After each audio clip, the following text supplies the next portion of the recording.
Ya no hemos aprendido las entidades. Empezamos 4 o 5 colectivos y ya fijaros por todos lados.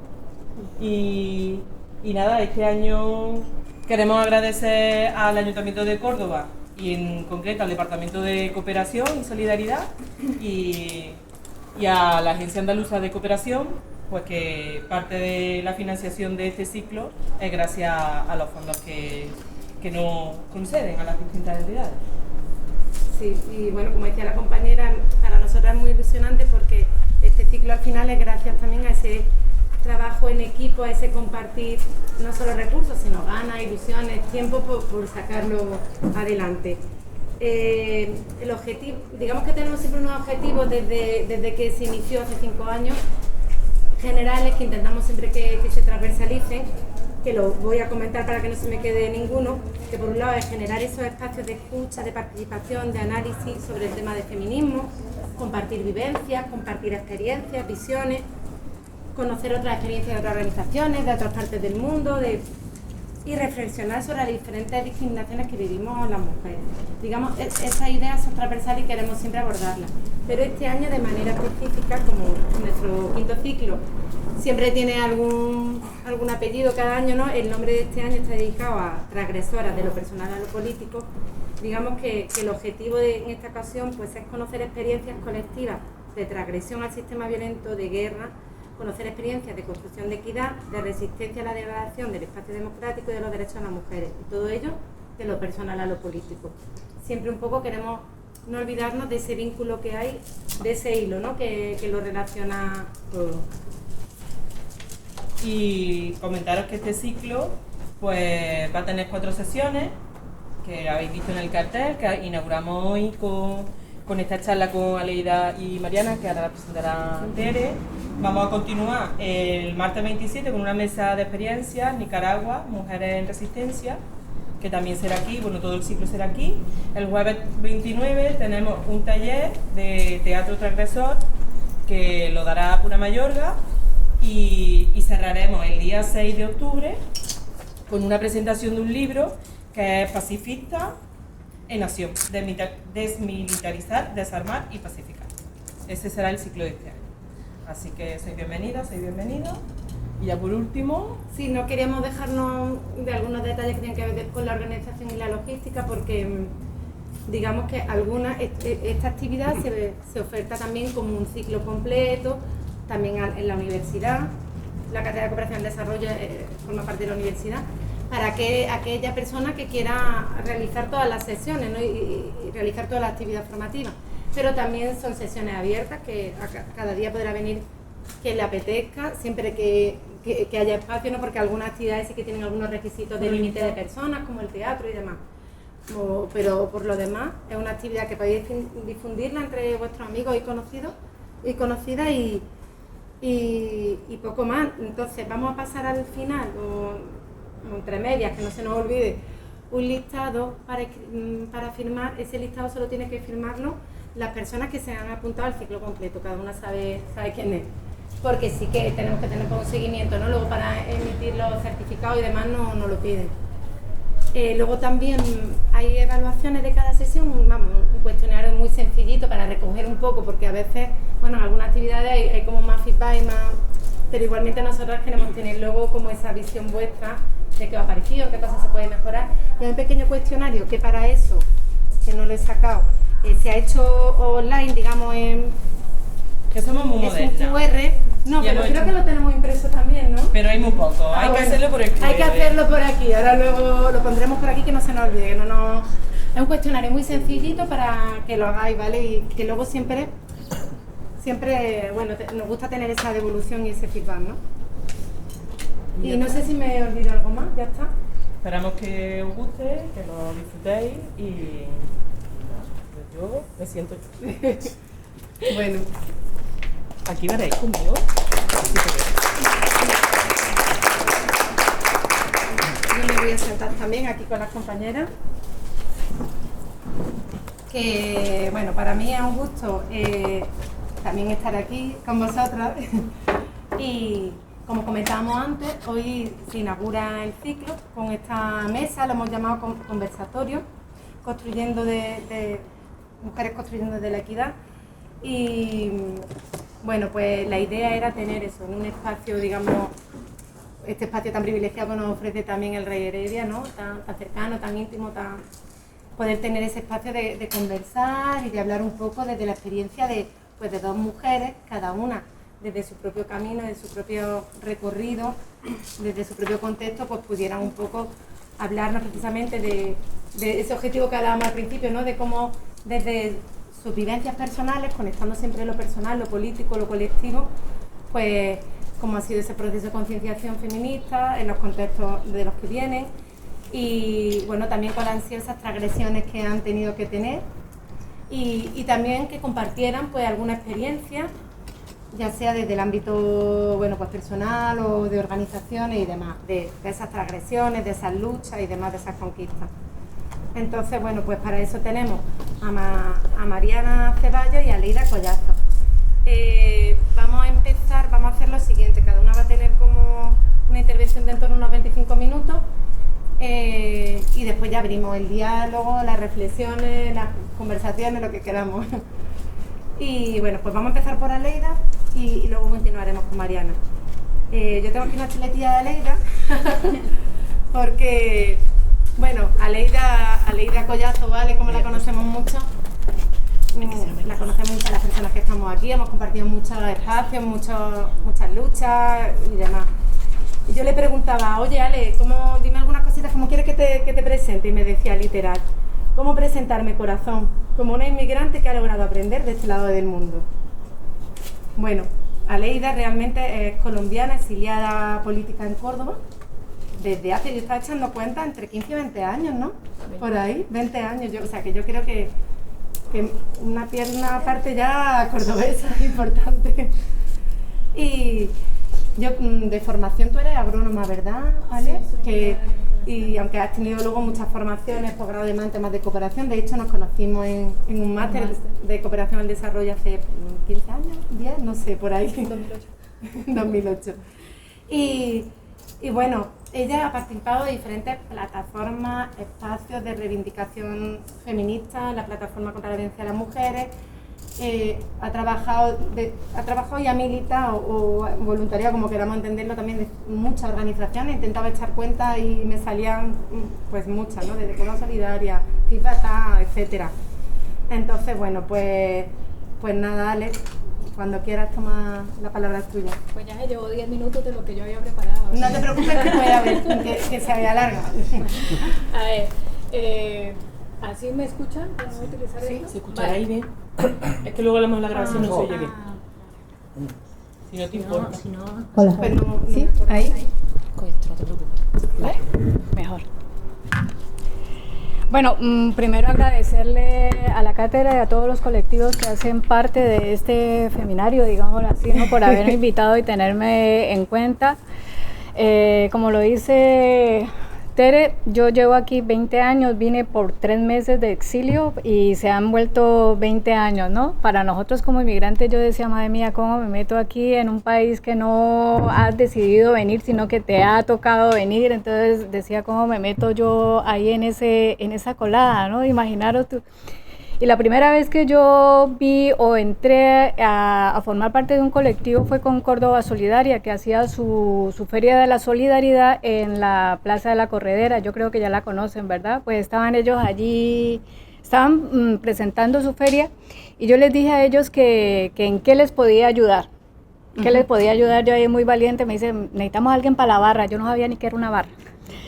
Y claro, me pusieron a vender todos los combinados que había. Madre mía, yo creo que era más problema porque yo era, ¿y cómo se hace esto? ¿Y cómo se hace lo otro? ¿Y cómo se hace lo otro? Entonces desde ahí empecé a movilizarme, ¿vale? Yo vengo de un contexto de un país en guerra. Colombia vivió 54 años de guerra, llevamos 6 de haber firmado la paz, que aunque la ha firmado la paz, seguimos todavía en guerra. Venía de un movimiento estudiantil con el que logramos defender la universidad pública, que hasta ahora sigue siendo universidad pública. Por esa defensa de esa universidad pública fueron asesinados 5 compañeros, uno de ellos muy cercano, y nosotros empezamos a hacer lista negra en Colombia. y la lista negra no importa porque los que estamos dentro de esos movimientos estudiantiles asumimos nuestra responsabilidad, ¿no? Pero cuando se nos meten con la familia, nosotros decimos, por ahí ya no, por ahí ya no.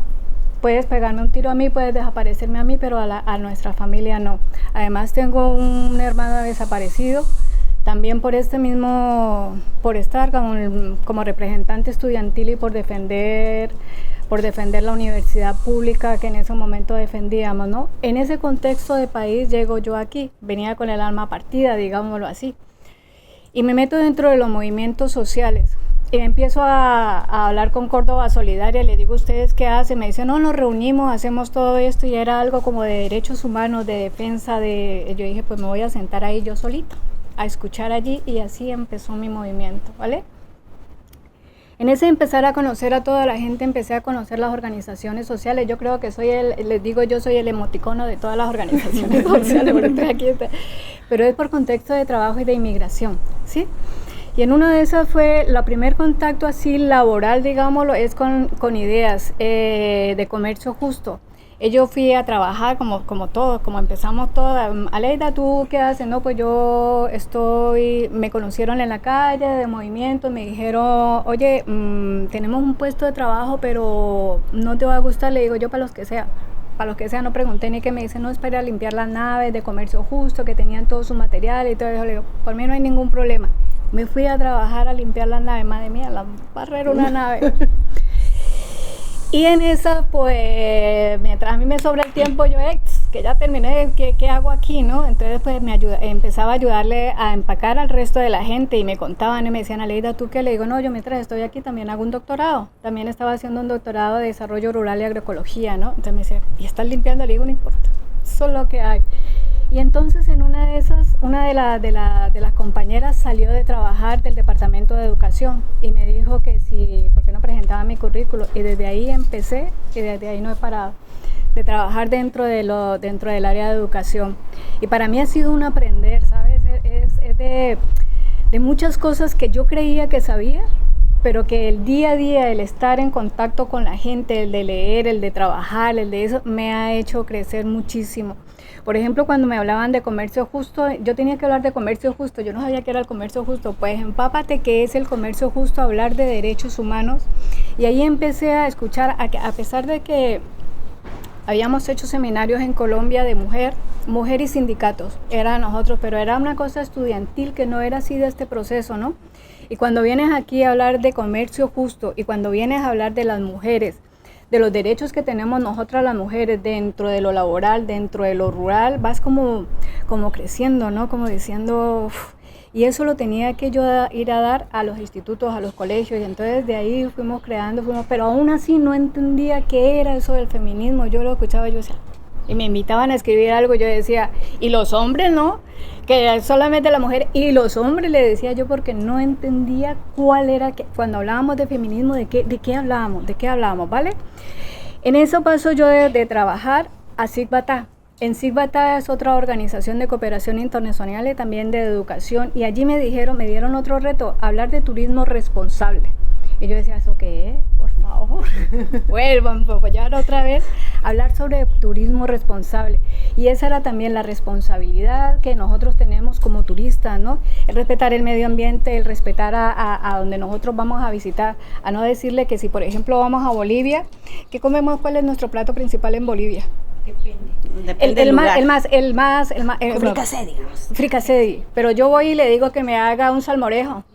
Entonces nosotros decíamos, esas cosas no las rompemos, ¿no? Y también cómo las mujeres estaban allí metidas, y cómo ellas eran las más explotadas, y cómo ellas eran las que generaban mucho trabajo, pero que no eran reconocidas, ¿no? Y cómo ellas eran las que estaban abajo y los otros encima. Entonces ahí empezábamos esa construcción, y yo decía, pero ya estamos metiéndonos de feminismo sin hablar de feminismo. Todavía no lo entendía. De ahí pasamos a ASPA, que por aquí está mi jefa, que es muy joven.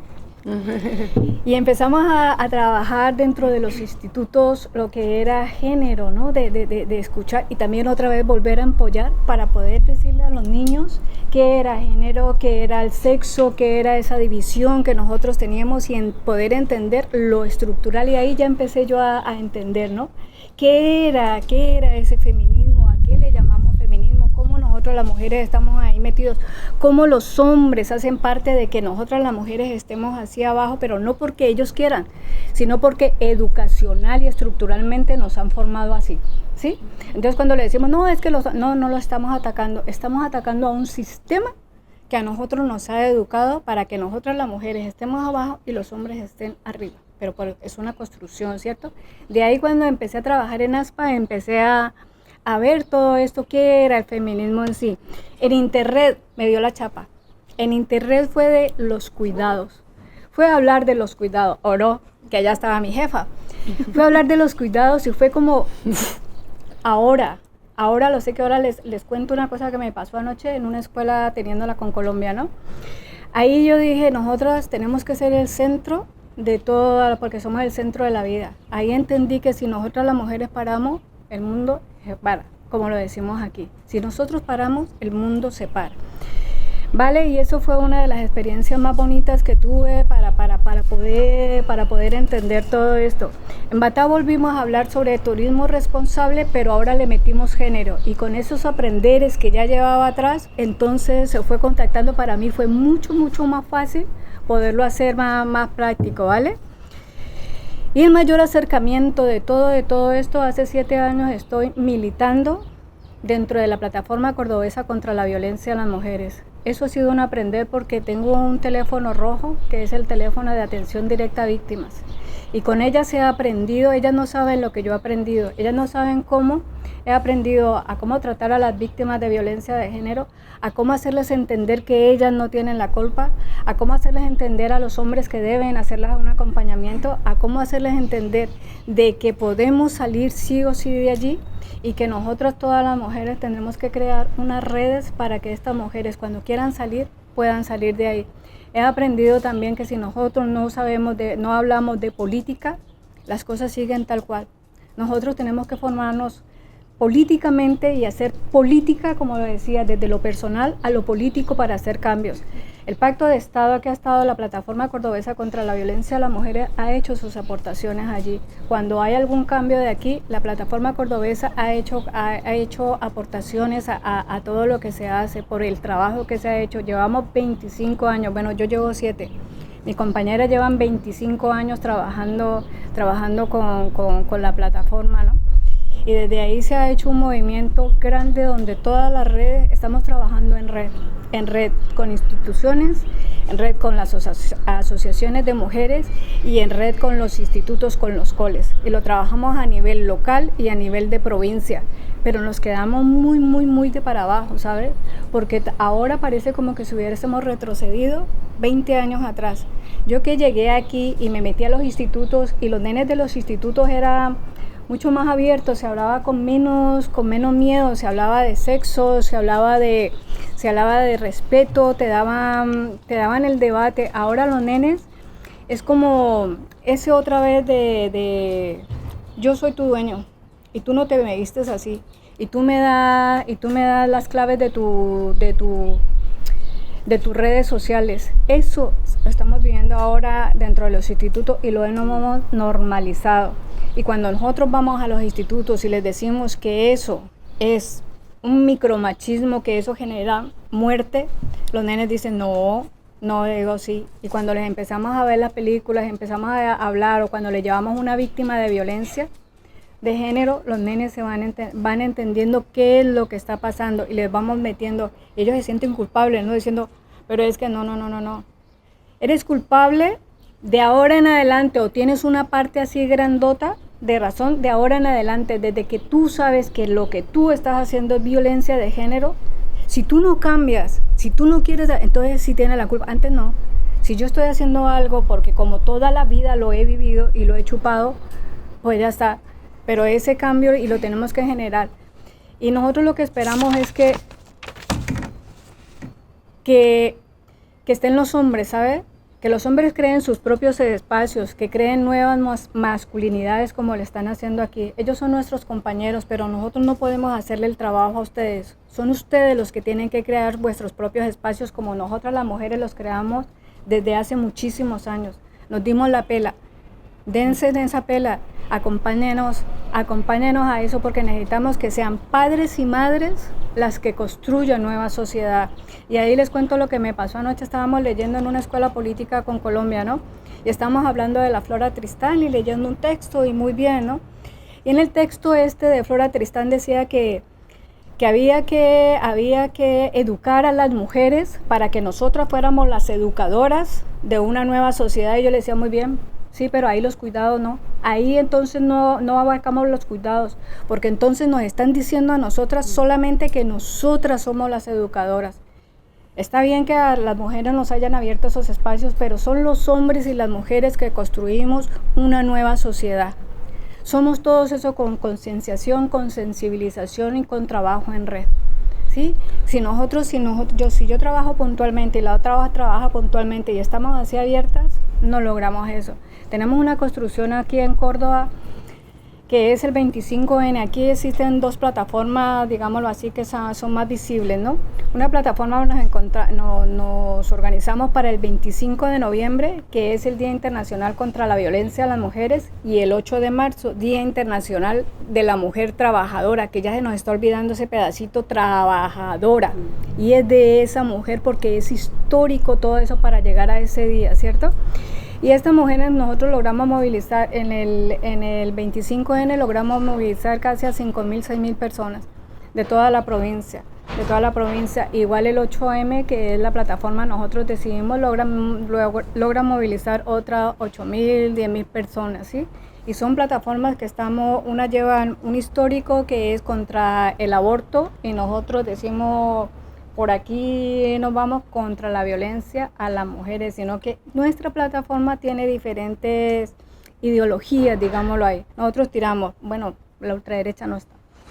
Tiramos un lazo morado que es contra la violencia a las mujeres, por los derechos humanos. Y entonces aquí aglutinamos muchos más pensares que los de acá, que es contra el aborto. Las católicas no van a estar aquí metidas, ¿vale? Esa es la diferencia que hacemos. ¿Qué esperamos?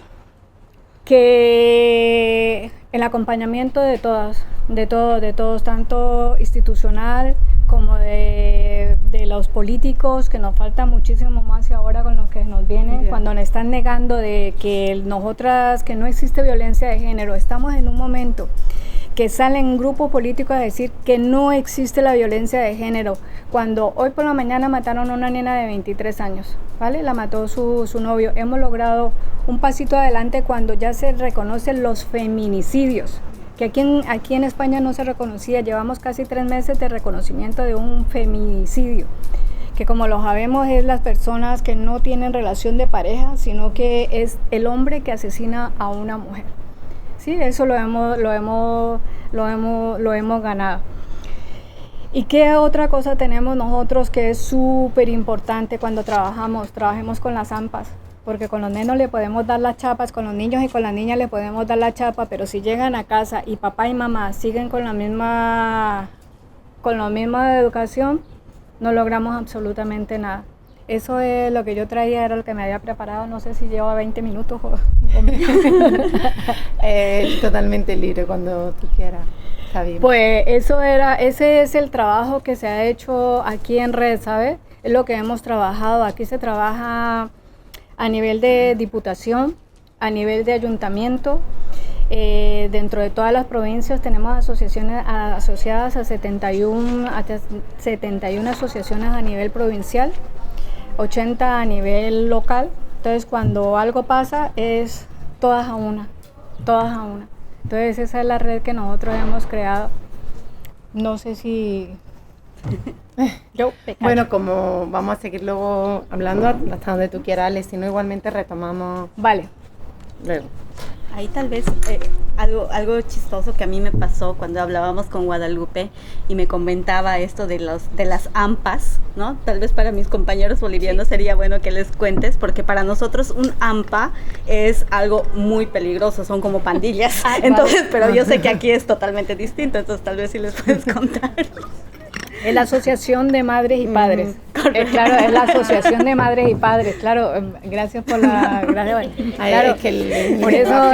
El AMPA. El AMPA, Asociación de Madres y Padres, y para nosotros... Que no estáis trabajando con los pandilleros, estáis trabajando con las asociaciones de madres. Podría ser. Exactamente, yo le dije que trabajamos con la AMPA y se quedó así con una cara como diciendo... Aquí hay.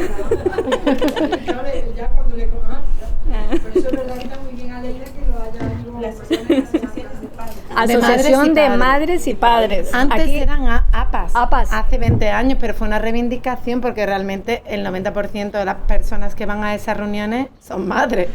Claro. Entonces, bueno, por eso primero va madre y luego padre, ¿no? pero hay una cosa, ahora que dices esa inclusión y que haces esa acotación, ¿no? Ha habido un cambio. Hemos hecho también un cambio, no tanto así, sino en el de ya estamos casi acostumbrados a decir ellos y ellas. Y lo hemos metido así. Es tanto así que antes era asociación de vecinos y ahora es asociación vecinal. Ole, hemos logrado eso, ¿no? Y cuando nosotros decimos buenos días a todos y ella ya me salta, las nenas ya me saltan y todas, no señor, y todas. O sea que hemos logrado, pero necesitamos más. Necesitamos más para que la violencia de género, lo último que llega, ¿no? Necesitamos a que las niñas sean libres, a que las niñas aprendan a quererse así solas, a que las niñas sepan que ellas pueden ser independientes económicamente, a que perdamos eso de que somos lo más bonito y lo único que tenemos las mujeres es venir a criar hijos y a tener una familia, ¿no? Tenemos que llegar hasta perder todo eso con las niñas, ¿vale? Y a los niños educarlos para que no busquemos a una mujer que me cocine, a que diga, ay, es que es tan niña de su casa. Yo decía, madre, qué daño me has hecho, por favor, con esa niña de su casa. Entonces, esa construcción y deconstrucción de cada una de nosotras, ¿vale? Yo me callo porque yo no me callo. Bueno, como vamos a seguir ahí conversando, no te preocupes. Bueno, pues en la mesa tenemos también a Mariana Ceballos. Ella viene por Interred Bolivia, que ahí está Guadalupe, que algunas las conocéis también, que acaba de hablar. Ella es de Interred de aquí de Córdoba. Y bueno, pues Mariana es una mujer urbana de raíces aymaras. Y bueno, me comentabas que de profesión eres psicóloga social, pero también tienes maestría en estudios para el desarrollo y bueno, pues mucha experiencia laboral en lo que es la gestión de proyectos con enfoque de género y aunque ahora estás con Interred, que también has tenido una experiencia en diversas organizaciones y colectivos sociales y entidades. Has trabajado también mucho en temas de prevención, protección y atención a temas de violencia de género, que bueno, que ahí era algo que también compartíais los dos ahora desde la experiencia de la plataforma de Aleida. Y bueno, experiencia docente en diferentes universidades y comentabas también que por la parte también personal, emprendedora social y activista por los derechos humanos de la infancia, mujeres y personas con discapacidad. Así que Mariana, cuando quieras. Bueno, muchas gracias. Bueno, muy buenas tardes a todas, todes. Y bueno, pues tengo aquí un chanchullo para mí, principalmente porque yo si no me fugo con las ideas, ¿no?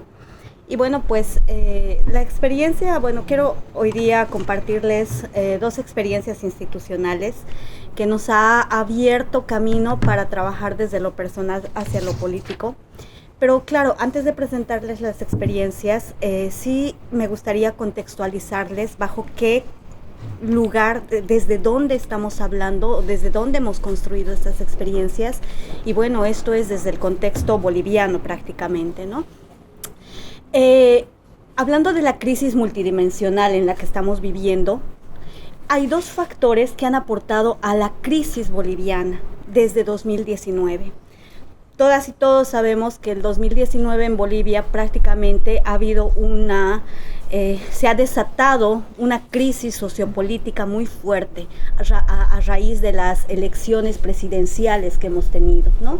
Más allá del fraude, no fraude, de toda esta cuestión política, Para nosotras ha sido muy importante este evento porque después de esta crisis se ha expuesto una polarización tan fuerte de posturas, el racismo, el clasismo, la discriminación, principalmente por pensamientos y también por prácticas que todavía están bien presentes en la sociedad boliviana, que antes de la crisis de 2019 parecía que todo estaba dormido, parecía que habíamos dado un paso adelante en acabar con este tema discriminador, este tema racista, clasista.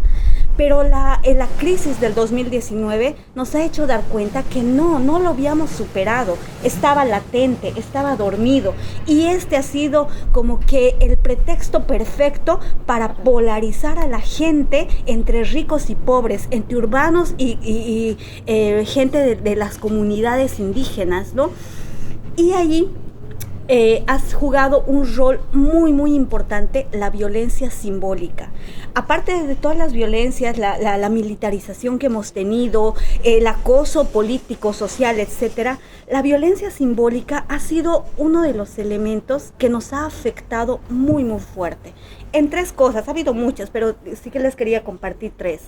Primero, se ha quemado y se ha desvalorizado la huipala, ¿no? La huipala es un símbolo patrio reconocido constitucionalmente de los pueblos indígenas de Bolivia y de el Abya-Yala, y se lo ha quemado, dando un mensaje tan fuerte de intolerancia hacia la población indígena. La segunda violencia así simbólica que hemos vivido ha sido que cuando se ha, entre comillas, recuperado la democracia, ¿no?, se ha entrado al Palacio de Gobierno de Bolivia con una Biblia cristiana en mano, siendo Bolivia un país laico, siendo Bolivia un país con una diversidad y una riqueza inmensa de creencias, de posturas, de mentalidad abierta supuestamente. Pero al entrar con una Biblia cristiana al palacio, a ese poder político, directamente ha anulado esta diversidad y ha impuesto este pensamiento hegemónico de decir, aquí todos pensamos igual y nadie puede ser diferente, ¿no? Y el que lo haga diferente está mal, ¿no? Y la tercera violencia simbólica que hemos vivido, pues tiene mucho que ver con lo actual, con las redes sociales, ¿no?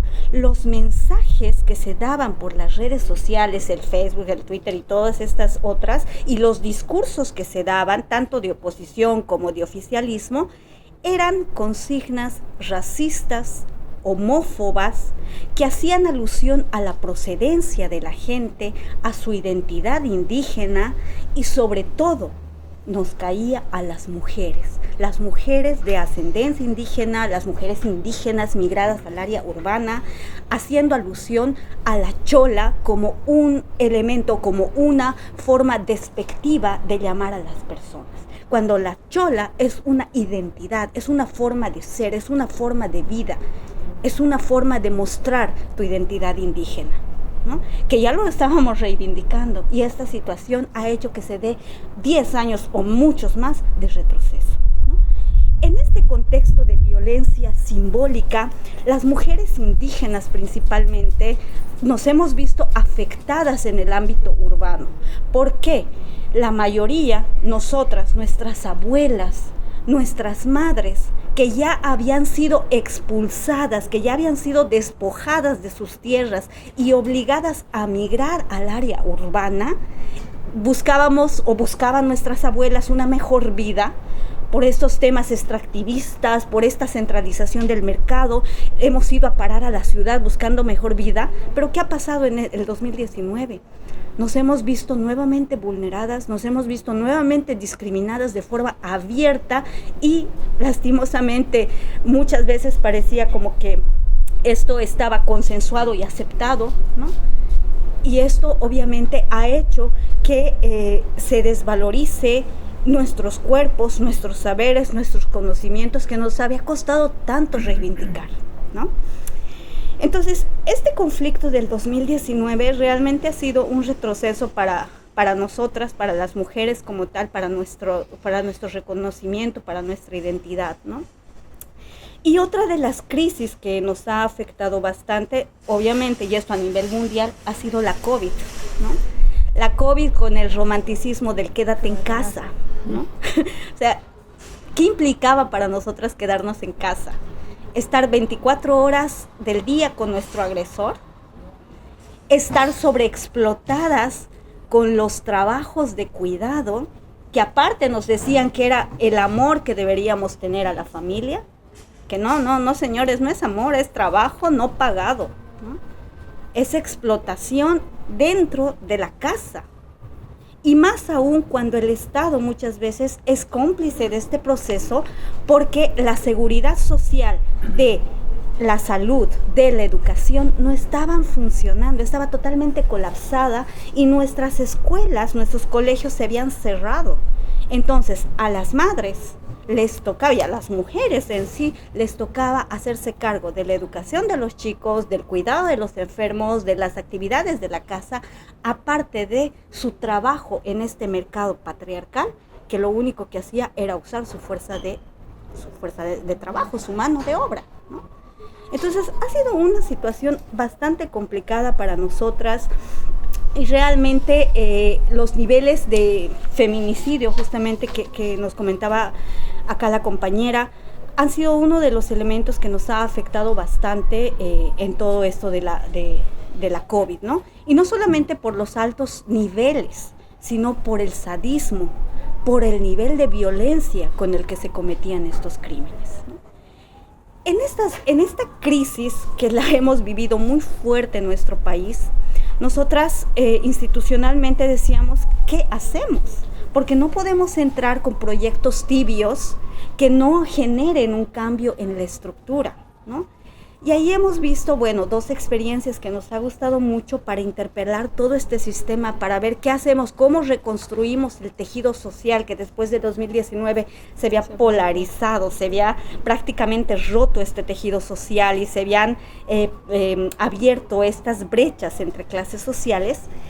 Y hemos visto que uno de los caminos era el diálogo y la reflexión feminista, pero desde una mirada de alianza, desde una mirada de poder entablar relaciones de confianza entre las mujeres. La pandemia, el 2019, nos había separado a tal grado de prácticamente vernos solas, de prácticamente pensar que no hay un sistema social que nos pueda ayudar, ¿no?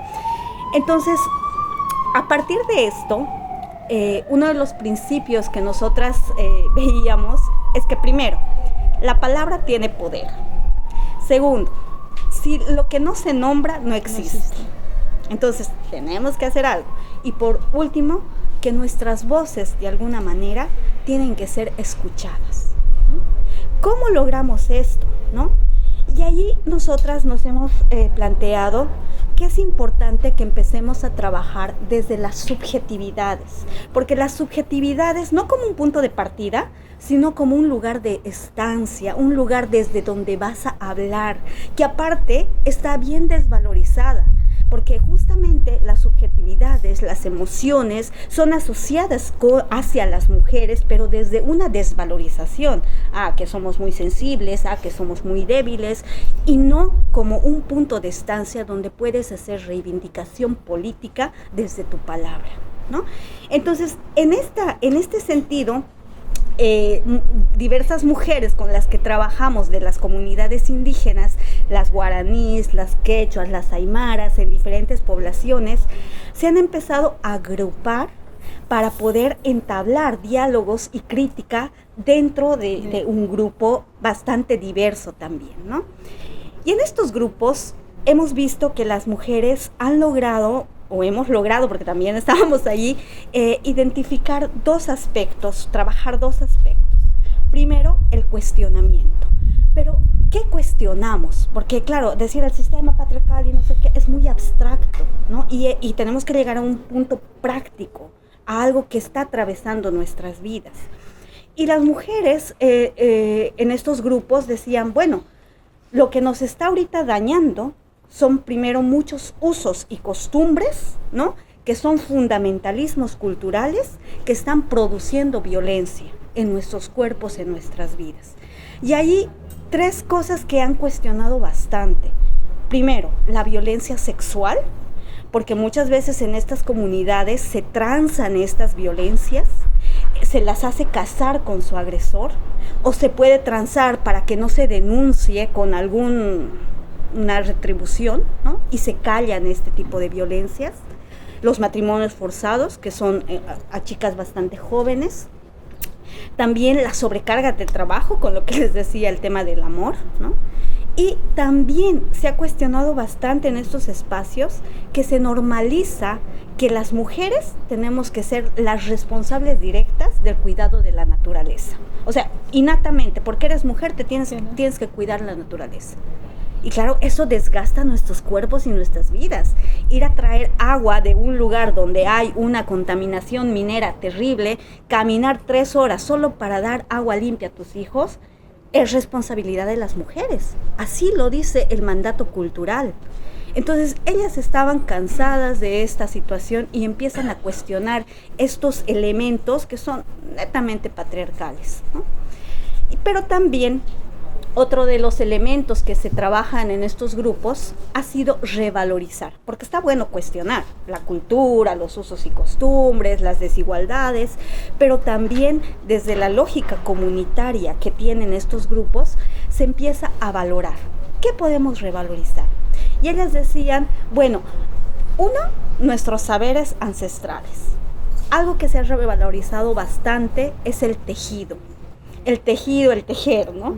Porque ellas decían, nosotras tal vez somos culturas muy orales, ¿no? La lectoescritura ha venido como una imposición occidental, pero la oralidad es parte de nuestros conocimientos. Y desde esta oralidad, ¿cómo lo plasmamos? En el tejido, ¿no? Entonces, el tejido ha sido, por ejemplo, en Cochabamba, un grupo de mujeres bastante fuerte de Ansaldo, han empezado a tejer sus historias. Las figuras que hacían para la mirada occidental era como que, ¡ay, qué bonito!, ¿no? Pero ellas te explicaban qué significaba cada una de esas figuras, ¿no? Desde su comprensión. Otro ha sido el rescatar algunos huertos, han hecho huertos comunitarios como una forma de llegar a esta soberanía alimentaria, ¿no? Porque obviamente lo que a ellas les preocupaba mucho es en tiempos de COVID no tener acceso a toda la alimentación que ellas necesitaban, ¿no? Y tener solamente lo que les llegaba al pueblo en esta comercialización de productos, etcétera. Entonces ahí se han dado cuenta que sus cuerpos no estaban siendo bien cuidados y que ellas a través de los huertos comunitarios podían producir alimentos de mayor calidad que el mercado te estaba dando, ¿no? Y por último, ha sido muy lindo cuando han empezado a transmitir a sus propias hijas algunas prácticas comunitarias de solidaridad, de complementariedad, etcétera, como el Ajtapi, que es una mesa común, como también el Pasanaku, que es una forma de ahorro comunitario, sin entrar a esta lógica capitalista, el Aini, la retribución, ¿no? Hoy día trabajamos en tu huerto, mañana trabajamos en el mío, ¿no? Entonces, estos elementos han sido muy, muy importantes. Hablarlos desde ella, compartirlos con las demás mujeres, y a partir de esto se han generado propuestas colectivas. Y una de las propuestas que nos ha encantado, que ha salido de las 3 regiones, es que se ha dado lineamientos para la educación despatriarcalizadora, que es todo un mundo también, ¿no? Ellas, desde su ser mujeres indígenas, han soñado cómo debería ser la educación y han empezado a proponer. Y claro, las propuestas que daban muchas veces no estaban plasmadas en el currículum educativo, porque el currículum educativo responde a otros intereses, mientras que sus propuestas respondían a sus intereses de vida, ¿no? El acceso al agua, el acceso a la tierra, el cuidado de la naturaleza, que tal vez en la currícula no son elementos importantes, pero para ellas son fundamentales, ¿no? Y bueno, no sé si me queda tiempo para la otra. Sí. Allá, perfecto. Y bueno, la otra experiencia que nos ha gustado mucho es justamente la recuperación de conocimientos ancestrales que hemos hecho con mujeres en batallas, pero ellas desde su conexión de su cuerpo con la Pachamama. ¿En qué sentido? Primero, la consigna era que los pensamientos, los saberes, tienen poder, ¿no? Y que los saberes no están en el aire, no son cosas abstractas, sino que está en tu abuela, que está en ti, que está en las mismas niñas y niños, las guaguas que nosotros les llamamos, ¿no? Están en ellos, en ellas. Entonces, desde esta mirada, estas mujeres han empezado a hacer una agenda feminista, ¿no? Y la han apropiado así, el feminismo se lo ha abrazado, no como una imposición desde el occidente, sino como una forma de lucha también desde las mujeres indígenas, ¿no? Y ellas han incorporado saberes ancestrales sobre alimentación, medicina tradicional y bioindicadores, que obviamente para la mirada occidental esto puede ser como que no tiene mucho valor, ¿no? Pero ellas lo han empezado a revalorizar, ¿no? Ha sido muy bonito este proceso porque se ha tenido como que 3 etapas. La primera ha sido poner en práctica sesiones de acullicu. El acullicu es una práctica muy andina que es el pichar coca, el mascar coca, y es un espacio donde, por ejemplo, si aquí nos ponemos a pichar, mientras pichamos podemos empezar a hablar, y por eso para nosotros este espacio es para compartir las sabidurías a través de nuestra palabra. Y además hay todo un ritual con la Pachamama, porque para hablar le pides permiso a la tierra, ¿no? Entonces es una conexión muy linda entre mujeres y con la naturaleza. El utilizar la metodología del acullicu para nosotros ha sido fundamental, porque es partir desde la lógica de la misma gente y no desde nuestra lógica de grupo de diálogo, tal vez como en la primera experiencia, ¿no? Sino desde su lógica de ellas. Segundo, el segundo momento ha sido que reconozcamos a las mujeres de nuestra historia, ¿no? Traerlas al presente y permitir que las mujeres de las comunidades se identifiquen con ellas. Hemos rescatado, por ejemplo, a Bartolina Sisa, que no sé si se han escuchado hablar de Bartolina Sisa, pero ha sido una mujer prácticamente con conocimientos militares, con conocimientos geopolíticos, ¿no? Que ha luchado en el proceso de colonización, contra la colonización, ¿no? Entonces, una estratega increíble. La Domitila Chungara, que es una mujer que ha luchado contra toda la injusticia minera, ¿no? Y mujeres de este tipo, igual la Ramona, la comandante Ramona, la María Sabina, ¿no? Mujeres muy importantes en Latinoamérica que han aportado de alguna manera. Cuando las mujeres de los pueblos con los que hemos trabajado de batallas han conocido estos perfiles de estas mujeres tan fuertes de Latinoamérica, se han empezado a identificar con ellas, ¿no? Y decían, pucha, yo soy igual que la Bartolina porque soy igual de líder, ¿no? Yo soy igual que la Domitila porque yo no me callo, ¿no? O sea, esa fuerza les ha servido también a ellas para reconocer su propia fuerza personal, porque yo creo que en todo lugar, pero sobre todo en Latinoamérica, nos han hecho creer que las mujeres somos débiles, que nuestras abuelas eran las pobrecitas, que, ¿no? El sufrimiento, etcétera, etcétera. Pero cuando empiezas a revisar a tus ancestras, te das cuenta que eran mujeres fuertísimas, eran mujeres líderes, ¿no? Y somos las hijas de estas mujeres tan fuertes.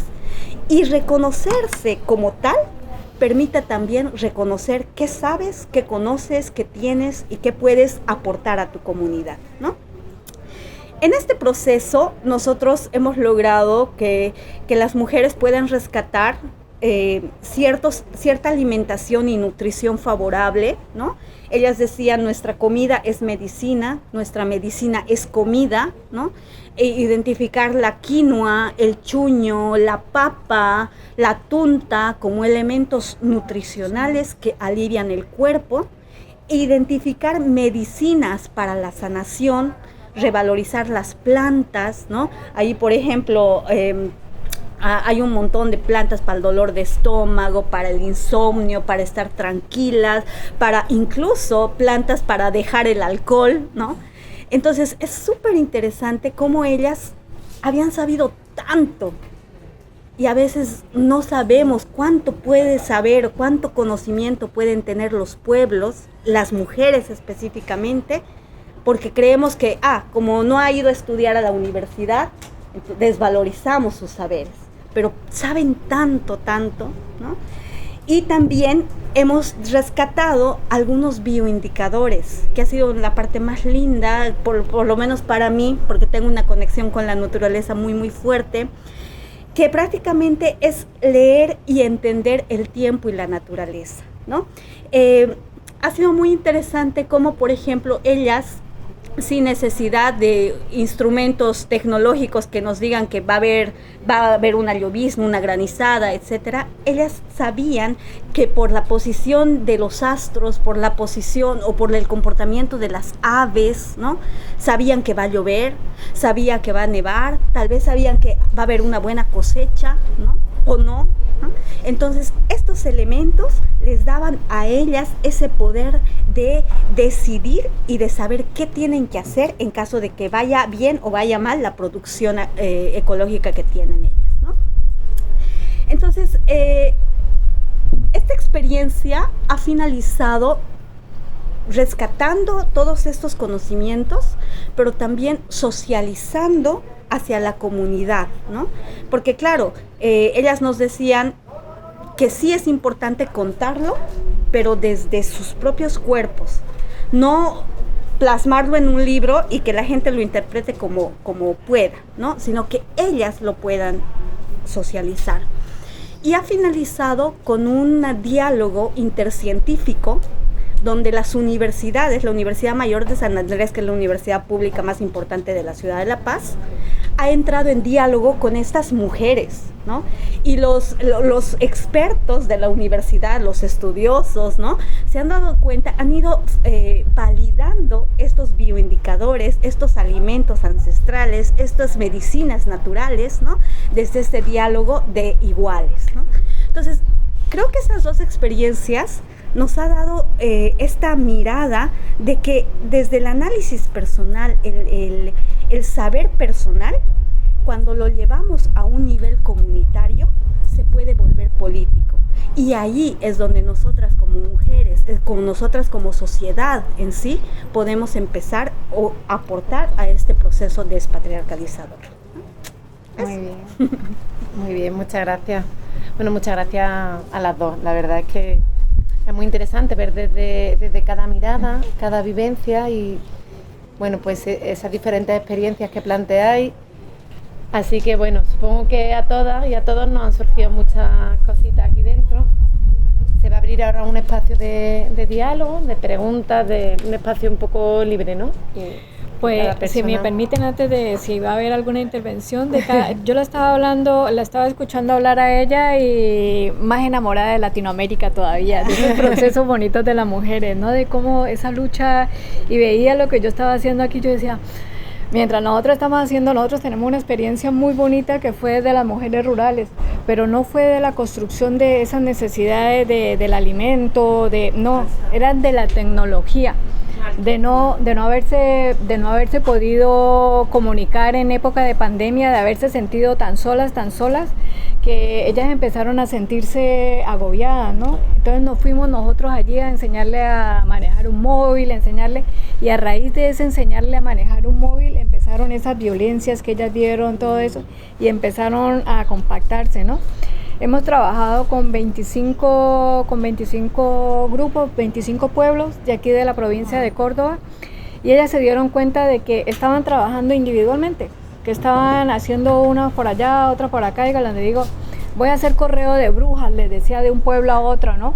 El pueblo de allá le están quitando el autobús, ya no va la línea de autobús a X pueblo, y decían, pues a nosotros tampoco. Le digo, pues comunicarse con las otras. Al otro le van a quitar el colegio de yo no sé qué, le digo, pues las otras están igual, comunicarse con esto. Ahora en agosto, un pueblo, una de las mujeres de esto ya los venían trabajando, pero también se fueron salieron a las calles para reivindicar la salud, ¿no? Entonces, y las otras estaban pendientes de lo que esta alcaldesa ya la había trabajado desde años anteriores, pero era como si estamos todas aquí, necesitamos todo, hagámoslo conjuntamente, apoyémonos las unas a las otras y que veamos que los problemas de la una son problemas de las otras. Y cuando hablabas del COVID, yo decía, vivir con una agresora ahí las 24 horas del día, y aquí en España fue muy violento, ¿no? Aquí lanzamos una campaña no para la víctima, sino para los vecinos. Esta vez hicimos un llamado a vecinas y vecinas. Vecino, vecina, la vida de una está en tus manos. Y ellos fueron los vecinos y las vecinas que empezaron a llamar, porque claro, tú no puedes gritar si tienes tu agresor aquí. Nosotros decíamos, por favor, si usted escucha llorar a un niño, si escucha a una mujer gritar, si escucha, métase, llame al 016, llame al 900, los teléfonos los tenía ahí, llame. Y nos ha pasado, yo vivo ahí en el centro y nos pasó, y cada nada veíamos a la policía porque ya teníamos a la gente allí. Y fue una campaña que movilizó casi a través de las redes sociales, llegamos casi a 1 millón de personas que llegamos. Nosotros dijimos, fue muy violento. Y de la unión que se hizo de todo eso, eso fue nuestro trabajo más bonito, ¿no? De trabajar a través del COVID, de aquí de plantar también, de meternos dentro de lo que venden los medicamentos, que me fue la palabra, de las farmacias, de tú ir y decir, dar claves, ¿no? Dame una mascarilla violeta. Sabíamos que había algo allí, y sabíamos que nosotros estábamos, y nosotros, todas las asociaciones de mujeres, estábamos ahí atrás. Cualquier cosita que se veía, el de la mano, estábamos nosotras allí, y eso fue un trabajo que se hizo bastante. Y lo que tú dices, el trabajo no fue solamente para las mujeres latinoamericanas, ¿no? El triple o cuádruple trabajo también fueron con las mujeres aquí, las de aquí de la ciudad, las que tenían la tecnología, con sus niños, con sus esposos, y fuera de eso trabajando, y fuera de eso saque el perro, que también era otra, que también se nos viene todo eso, ¿no? La pregunta mía es, otra vez, yo vuelvo otra vez a esa deconstrucción de los hombres, que si los hombres en ese tiempo no se dieron cuenta de todo lo que vivimos nosotras las mujeres, de todo ese trabajo que nosotros tenemos aquí encima, de toda esa presión, si hubo algún cambio. A mí me ha quedado ese pedacito de decir, ¿qué aprendió usted, señor? Estando las 24 horas con su mujer, ¿qué aprendió usted, mujer, que se debe decir que no, que es suficiente? De ese aprendizaje que nosotros tuvimos en esos 3 meses de encierro. Eso fue, mientras tú estabas hablando, me estaban viniendo esas cosas a la cabeza, ¿vale? Bueno, quería preguntar porque en algún momento habéis dicho, ¿se escucha bien? No se escucha. Eso se dice, Aleida habla más duro. Tenéis que hablar un poquito más alto, y para las preguntas vamos a usar el micro, ¿vale? Porque como se está grabando también. Hola. Y si en un momento podéis usar el micro también, Ale, si animáis, Porque es verdad que yo a rato, yo la tengo aquí al lado, pero digo, bueno, es una pena que no esté llegando a lo mejor la información. Bueno, ¿quién quiere comentar algo? Se abre un espacio para todas, para la mesa, pero para también Todas a la vez, no, es que nos agobian aquí.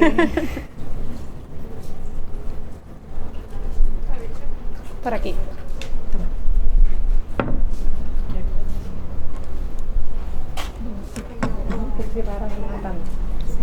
Sí. Bueno, yo soy de Potosí. Ok. Ahí, eso.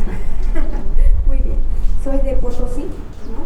Y como les comentaba, soy responsable de una asociación de mujeres. Y lo que tú comentabas es real, ¿no? Ha habido una crisis económica, social y política en Bolivia. Y más que todo en Potosí, porque es la población más vulnerable que hay en Bolivia. La pobreza y la extrema pobreza se vive en Potosí. Bueno, sí, se ha vivido esta realidad, crítica emocional de las mujeres en sus hogares, lamentablemente sí, pero las del área rural no tenían cómo, digamos, llamar o organizarse o decir esto que lo otro, más que en ellas mismas, ¿no? Nosotros tomar distancia con ellas por el motivo de la ruta, o sea, Potosí, la ciudad con las comunidades son kilómetros, y por más que ellas pudieran llamar o comunicar, no había cómo, digamos, entrar y resolver algunos problemas. ¿No? En cambio, en La Paz o ciudades grandes, no hay una diferencia abismal. Claro que ellas han sabido resolver sus problemas, ¿no? De manera asociativa, porque ellas funcionan así. Bueno, hay un intercambio económico con ellas trabajando día a día. No, y sí es cierto, hay mujeres que elaboran productos medicinales para que ellas transmitan a sus hijas este conocimiento.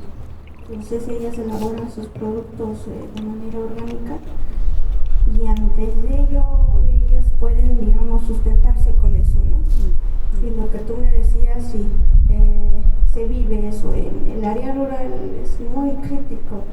Ahora es tal vez una consulta. ¿Cómo podemos mover ese grupo para tener conexión con ustedes o para poder, digamos, comunicarnos con ellas? Porque allá el internet es difícil, es muy complicado. Por eso quisiera preguntarles cómo podríamos contactarnos con ustedes y poder, digamos, hacer un grupo más, porque son más de 12 asociaciones, son 160 mujeres. Entonces, que tal vez podríamos guiarnos, ¿no? Y encaminar y solucionar problemas.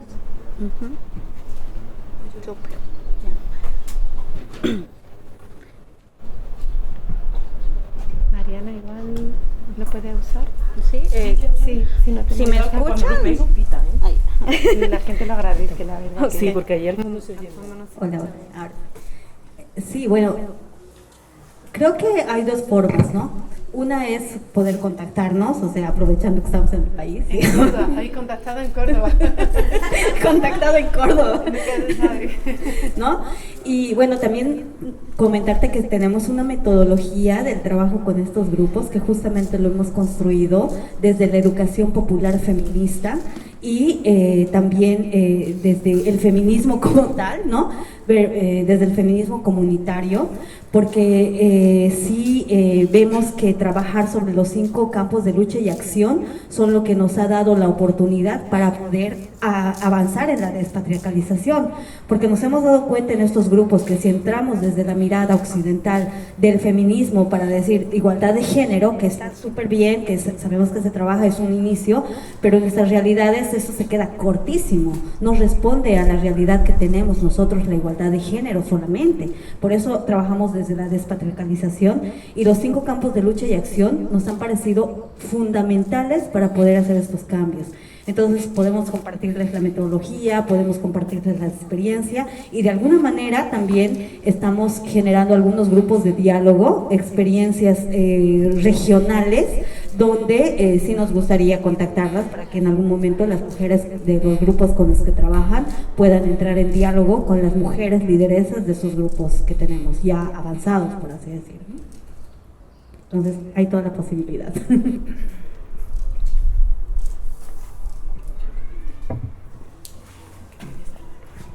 Hola.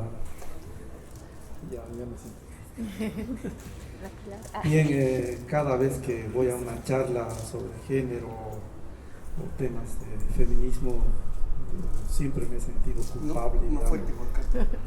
Bueno, me siento culpable, ¿no? Porque siento que las mujeres se están armando, se están organizando y están identificando siempre violencia. Y en todo lado que escucho este tipo de conversatorios, charlas, siempre están en contra de algo, ¿no? Y parece que es en contra de los hombres. Hay un sentimiento así. Entonces mi pregunta va más a ¿qué estrategias se están asumiendo para construir nuevas masculinidades? ¿No? Porque creo que es más complementario. Hablaba cuando la voz es poder. Y cada vez que ustedes miran desde los ojos de poder, de violencia, siempre van a encontrar violencia. Y yo creo que deberíamos ver también otras estrategias para ver, de construir nuevas masculinidades, ¿no?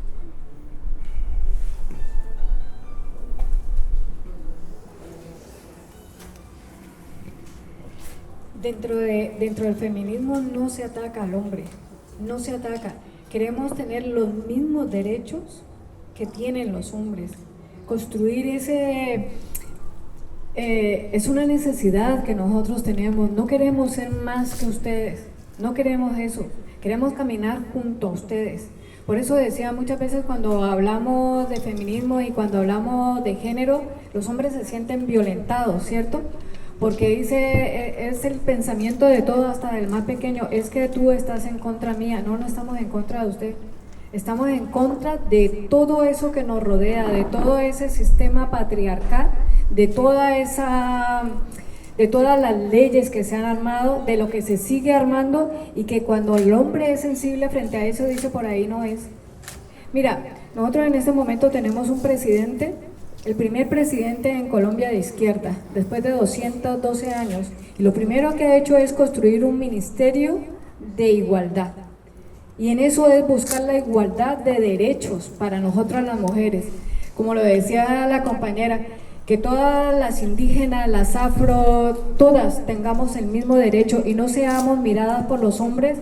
A veces los hombres no lo entienden, que las políticas que se construyen, si nosotros estamos haciendo una política y si nosotros somos políticos y no decimos absolutamente nada en contra de esa política que afecta a una mujer, eres culpable y estás ayudando a que las mujeres sigan siendo ninguneadas, a que las mujeres no avancen. A eso es lo que nosotros nos referimos, a tener una educación, una sensibilización para que nosotros seamos iguales en derechos. Y tal vez ahí, complementando un poco, ¿no? Evidentemente no es uno en contra del otro, es todos en contra del sistema patriarcal. Porque el sistema patriarcal nos afecta igualito a hombres, mujeres, intersexuales y naturaleza. No solamente desde esta mirada antropocéntrica, sino que tenemos que tener esta mirada biocéntrica de que el patriarcado nos está afectando a todas, todos, todes y naturaleza, ¿no? Si lo vemos así, ¿cómo nos unimos, hermano? ¿Cómo nos unimos, hermana? ¿Cómo nos unimos con los seres que no son humanos, pero son seres vivos? Creo que vamos a lograr cuestionar el sistema y no uno contra otro. Entonces hay que cambiar esta lógica. Y a los hombres creo que es importante que empiecen a tener espacios para dialogar y cuestionar también sus privilegios, cuestionar también las violencias que les atraviesan. Porque el patriarcado no pone en valor a todos los hombres.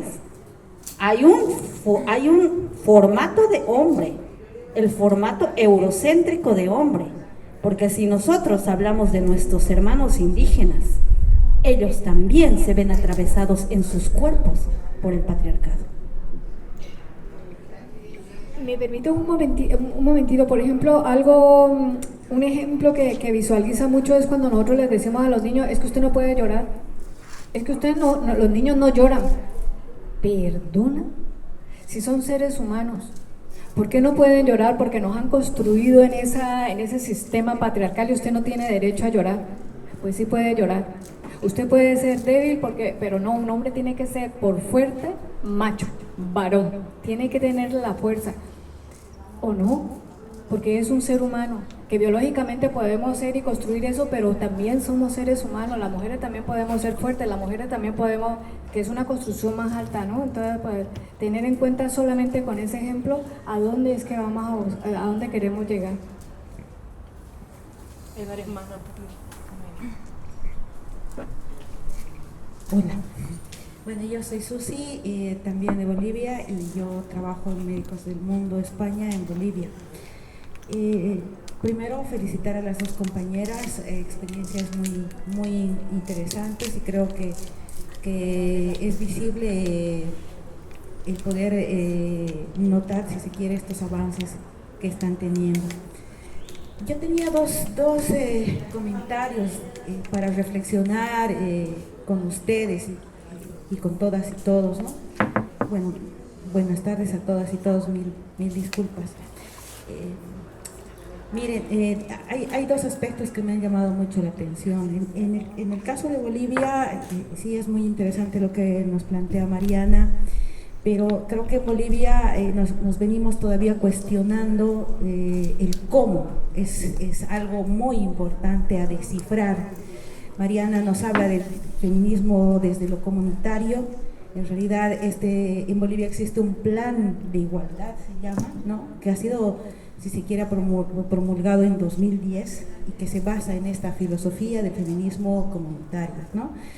Y el trabajar estos 5 elementos que ha planteado Mariana. Pero imagínense, 2010, ya estamos en 2022 y se ha avanzado muy poco. Entonces creo que es importante, creemos, no solamente, que es importante parar un rato y mirar, y eso no se ha dado en Bolivia a nivel, por ejemplo, de Estado. Este plan de igualdad que existe es del Estado, existe una normativa, por ejemplo, nacional que ha aprobado ese plan de igualdad, ¿no? Pero no se han hecho evaluaciones o no se ha visualizado o visibilizado esos procesos y realmente un espacio en poder analizar qué ha tenido que ver con esos procesos, por qué no se visibiliza más, por qué, digamos, en espacios como estos, digamos en Bolivia, no se habla más sobre ese plan de igualdad y conversar desde el feminismo comunitario, ¿no? Eso llama mucho la atención, y en algunos momentos que se ha podido dar estos espacios, el cómo es lo emergente, el cómo se debe abordar estos temas. Entonces en Bolivia existe mucha normativa y políticas que apoyan la igualdad a partir incluso de la equidad. Entonces gobiernos locales, por ejemplo, tienen que invertir en base a la igualdad, primero pensando en la equidad. Eso está planteado desde la normativa. Pero, o sea, los gobernadores locales desconocen, no tienen conocimiento de ello, y el cómo es muy importante. Entonces, el papel que podemos tener la sociedad civil en ese sentido creo que es muy importante, porque hay que acompañar esos procesos. Si bien existe normativa, el cómo, actualmente, por ejemplo, existen gobiernos locales que han aprobado una ley de lucha contra la violencia. En muchos municipios o ayuntamientos, por ejemplo, existen redes de lucha contra la violencia. Y sabemos que para desarrollar procesos de lucha contra violencia no podemos dejar el género atrás, o sea, hay que empezar de género para avanzar en violencia. Este año, por ejemplo, en Bolivia se ha declarado como el año de la despatriarcalización. Y como decía Mariana, en el sistema público, o sea, por ejemplo, desde lo membretado, dice, ¿no? En las hojas, al pie de página, dice, ¿no? Por el año de la despatriarcalización y lucha contra la violencia. Y mucha gente de lo público dice, pero ¿y la despatriarcalización? Y el cómo es importante. Entonces, creo que hay un terreno favorable, existe la oportunidad de hacer mucho. Y bueno, en algún momento trabajar en estas redes creo que sería muy importante, porque entre muchos y muchas podemos hacer huella y podemos acompañar procesos, porque está la normativa, el cómo es importante, y en muchos ámbitos el desconocimiento es lo que abunda, por un lado. Y por el otro, yo les he escuchado experiencias muy interesantes, pero igual que el compañero, o sea, yo por ejemplo, es lo que me pasa, por ejemplo, en nuestro ámbito de intervención, y por eso es que nosotros, a partir de las demandas locales, porque los hombres piensan que no se está trabajando con ellos, pero necesitan espacios de reflexión también, para solo analizar y quedarnos con que las mujeres son las que se están muriendo, las mujeres son las que están en situación de vulnerabilidad, ¿no? Y que en este momento son los que se están muriendo, hombres, o sea, no se están muriendo, ¿no? Entonces, en ese sentido, tener estos espacios de análisis y de reflexión ha ayudado también a que muchos hombres que están ocupando, por ejemplo, cargos que son gobernantes, que son parte de un gobierno local, por ejemplo, aportan mucho a partir de tener estos espacios. Actualmente también se viene trabajando en paternidades responsables y en la salud de los hombres también. Eso ha ayudado mucho, porque Si bien vemos, por ejemplo, estadísticas, si se quieren, de la atención a las mujeres, sí, las mujeres están demandando la atención y los hombres muy poco. ¿Por qué? Son hombres, o sea, por más que estén enfermos, aguantan, ¿no? Y se tienen que aguantar, porque ellos dicen, o sea, no, yo soy hombre, primero que vaya mi familia a ser atendida. Entonces es otra estrategia también para, o sea, decirles, no, o sea, tú eres humano, o sea, tú igual que una mujer te puedes enfermar y es más, estás enfermo ahora. ¿Y qué si demandas salud? ¿No? Entonces, bueno, felicitarlas, creo que es importante compartir y nada, o sea, adelante.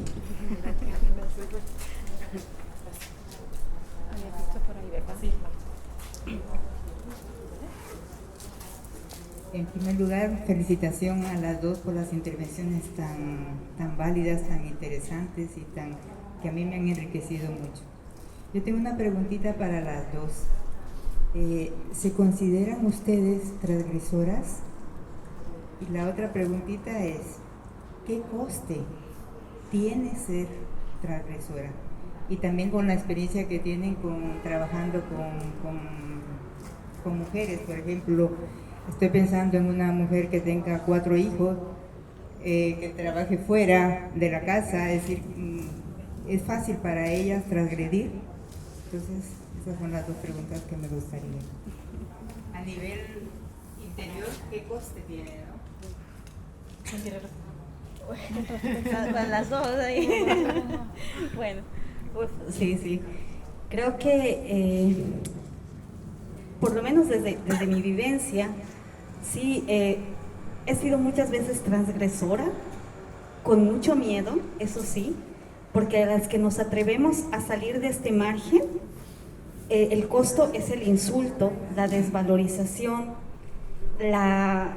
el que te hagan a un lado de una sociedad en la que no estás encajando, ¿no? El transgredir, por ejemplo, en algo que a mí me encanta, ¿no? En mi sociedad, si tú te expresas con palabras disonantes, o sea, ay no, ¿cómo es posible? Dios, no eres la señorita que se espera de ti, ¿no? Cuando es una forma de expresar, y listo, es una forma de mostrar incluso enojo. El ser la persona que reclama, la mujer que reclama, y muchas veces yo agarro y cuando veo una injusticia me desbordo y empiezo, ¿no?, a enojarme, y eso está mal visto porque somos mujeres, no podemos mostrar enojo, rabia, ira. Si muestras esas cosas, ay no, por Dios, ¿qué tipo de señorita eres? No eres señorita, eres una, en mi cultura, por ejemplo, y aquí las y los compañeros saben, si no eres señorita, eres Emilia. Y está también el tema del ser la chola, la chota, ¿no? Y si la chota, por ejemplo, es aquella persona que es transgresora, es la hija de la mujer de pollera, que se viste como señorita, o sea, se viste de forma occidental, pero que es sumamente, ¿cómo le dicen aquí cuando son arrabaleras? Ordinaria, rabarera. Sí, exacto. Pero el que te digan eres una chota, está súper, porque te da la libertad de hacer lo que te da la gana. O sea, no estás en los parámetros de la señorita, ¿no? Y tampoco eres la chola, porque la chola, claro, tiene otra connotación. La chola, por más chola que sea, es una señorona, ¿no? Tiene formas de conducta. Además es la humilde, la que baja la cabeza. Pero el ser la chota, madre de Dios, te da una libertad de comportarte como te dé la gana, ¿no? Pero también el costo es cómo te ve el resto. Y el que te excluyan de espacios de poder poner tu palabra, te excluyan de lugares socialmente aceptables y que te puedan insultar, ¿no? Pero es algo que cuando tú lo haces conscientemente, y yo te soy sincera, durante muchos años no ha sido consciente, ha sido bien inconsciente esto, ¿no? Pero cuando ya lo haces de la forma consciente y te vale como te digan, pues es sumamente liberador. Y creo que esa es parte de ser transgresora, ¿no?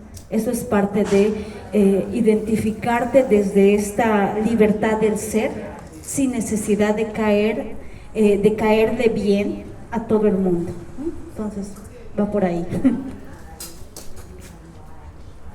Imaginaros que vengo de una sociedad ultracatólica, ¿no?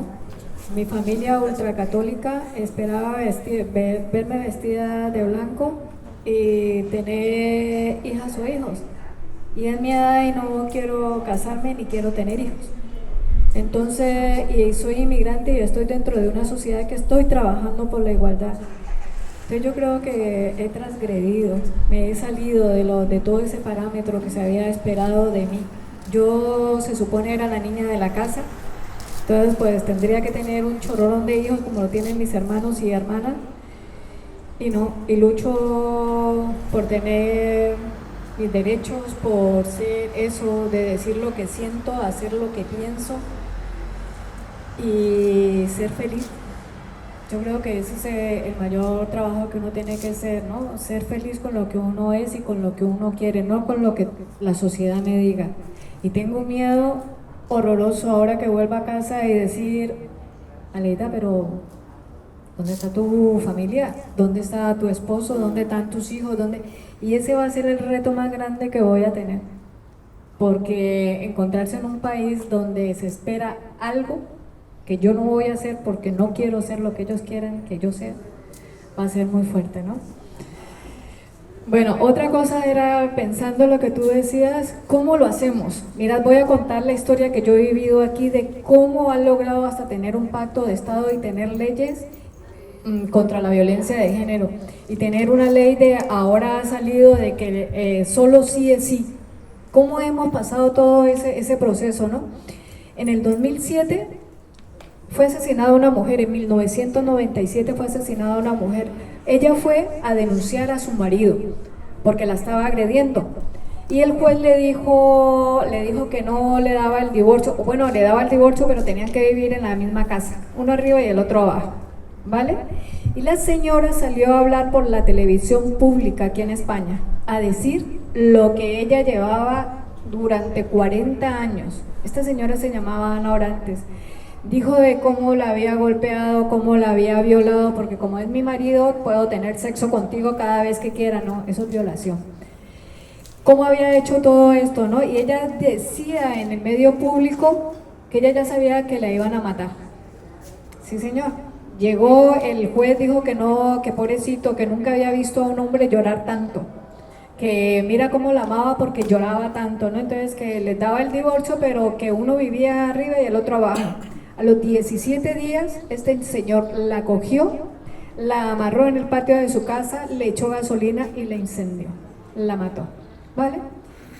Por Ana Orantes, el movimiento feminista dijo ya no más, y empezaron a salir de poquito a poquito en la calle, de poquito a poquito en la calle, es decir, no más. Y desde ahí se empezaron a construir las leyes contra la violencia de género, y en el 2003 fue el primer pacto de Estado que hubo aquí en España. ¿Y cómo lo hacen? Pues lo hacemos cada uno de nosotros exigiendo que ese pacto de Estado se cumpla. Y ese pacto de Estado dice formación contra el patriarcado, para que los niños y las niñas aprendan que un hombre no es más que una niña, ni una niña tiene por qué dejarse violentar de un niño. Desde ahí, desde esa construcción. Y desde los ayuntamientos van teniendo los dineros, ¿no? Y desde nosotros las asociaciones, en este momento las asociaciones nos estamos preparando desde junio para el 25N. Y hemos mandado a todos los ayuntamientos, a todos, a través de nuestras asociaciones, para que le pidan a los ayuntamientos, o sea, a los alcaldes y a los gobernadores, que ese pacto de Estado se cumpla dentro. Es deber también nuestro. Esa es una forma de decir, vamos a trabajarlo. Si no, podemos hacer todas las leyes bonitas, tener el dinero allí, pero si nosotros no nos movilizamos, las cosas no van, ¿vale? Es una forma de hacerlo.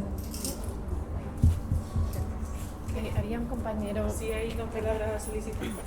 Aprovechando tal vez una reflexión en base a lo que nos comentabas, creo que el Estado es a veces importante hacer incidencia política. Las organizaciones lo hacemos porque queremos que los estados asuman la responsabilidad, pero también es un arma de doble filo, Porque en el tema del feminismo comunitario, por ejemplo, el Estado boliviano lo ha asumido.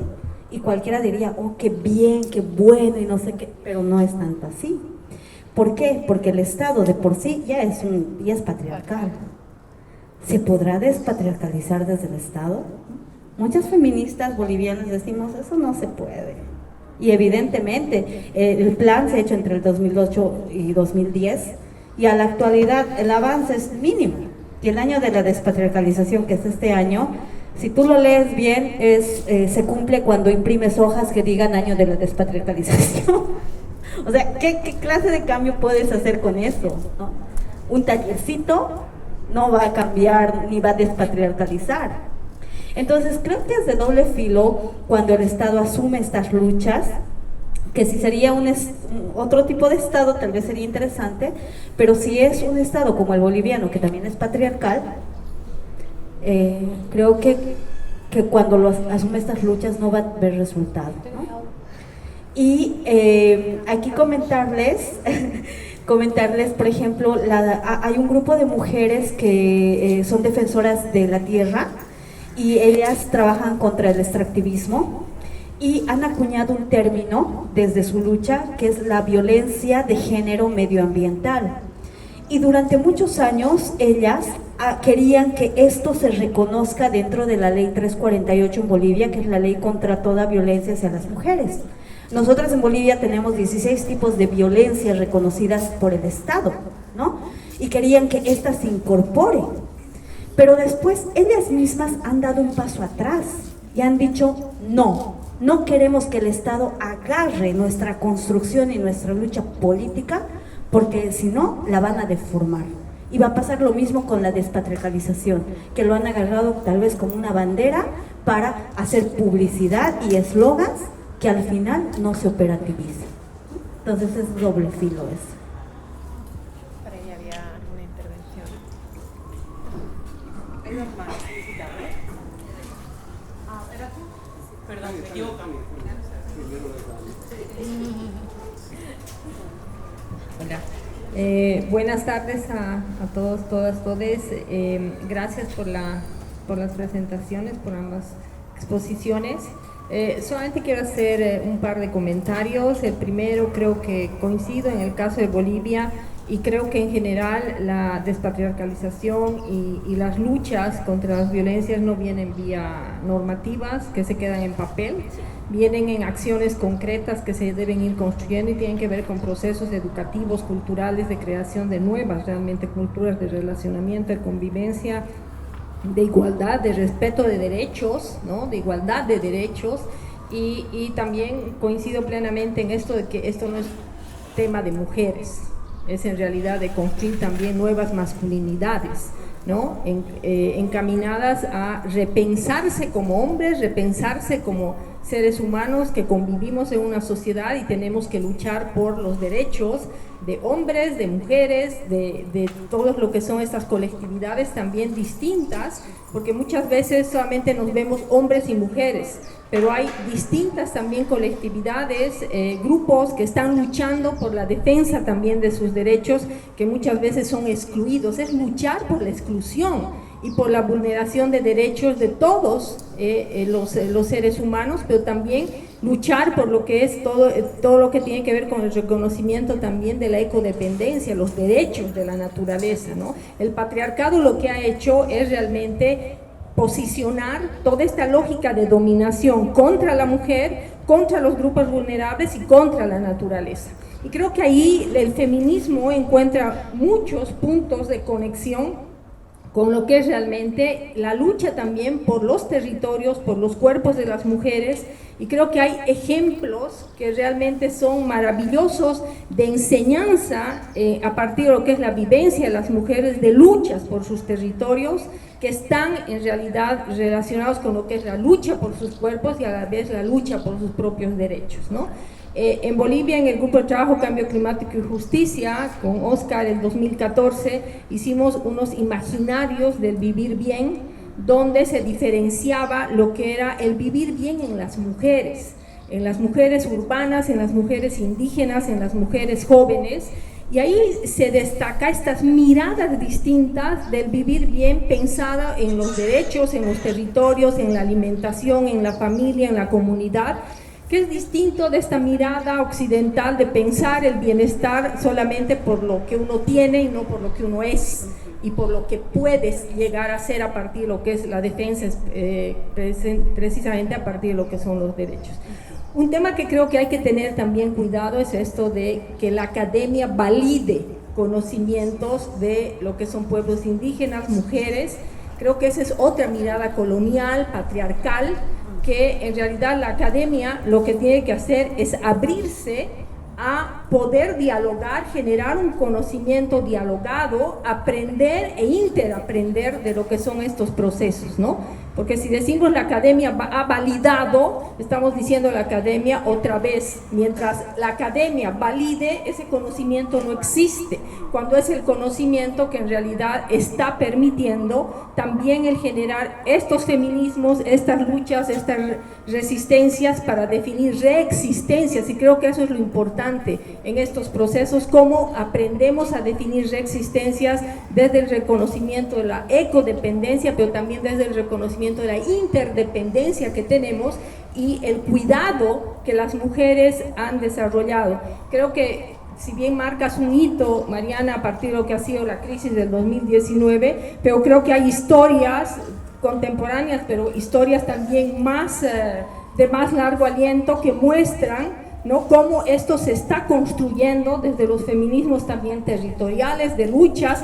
Creo que la pandemia también lo que ha visibilizado es estos otros tipos de violencia en los territorios que se han mantenido, también lo que son las industrias extractivas, la minería, ¿no?, que ha hecho además énfasis también en lo que es la explotación de las mujeres, la vulneración de sus derechos, la vulneración de lo que son los territorios y los cuerpos de las mujeres, ¿no? Creo que esto da para hablar mucho, pero creo que también nos visibiliza toda la capacidad de agencia ciudadana que tiene la mujer como transformadora de realidad, y para aprender de esa capacidad y para también motivar a una sociedad que muchas veces es pasiva y no lucha por generar esas resistencias, ¿no? Esas nuevas culturas de vida. Creo que el feminismo sí nos da esa enseñanza central, ¿no? Muchas gracias.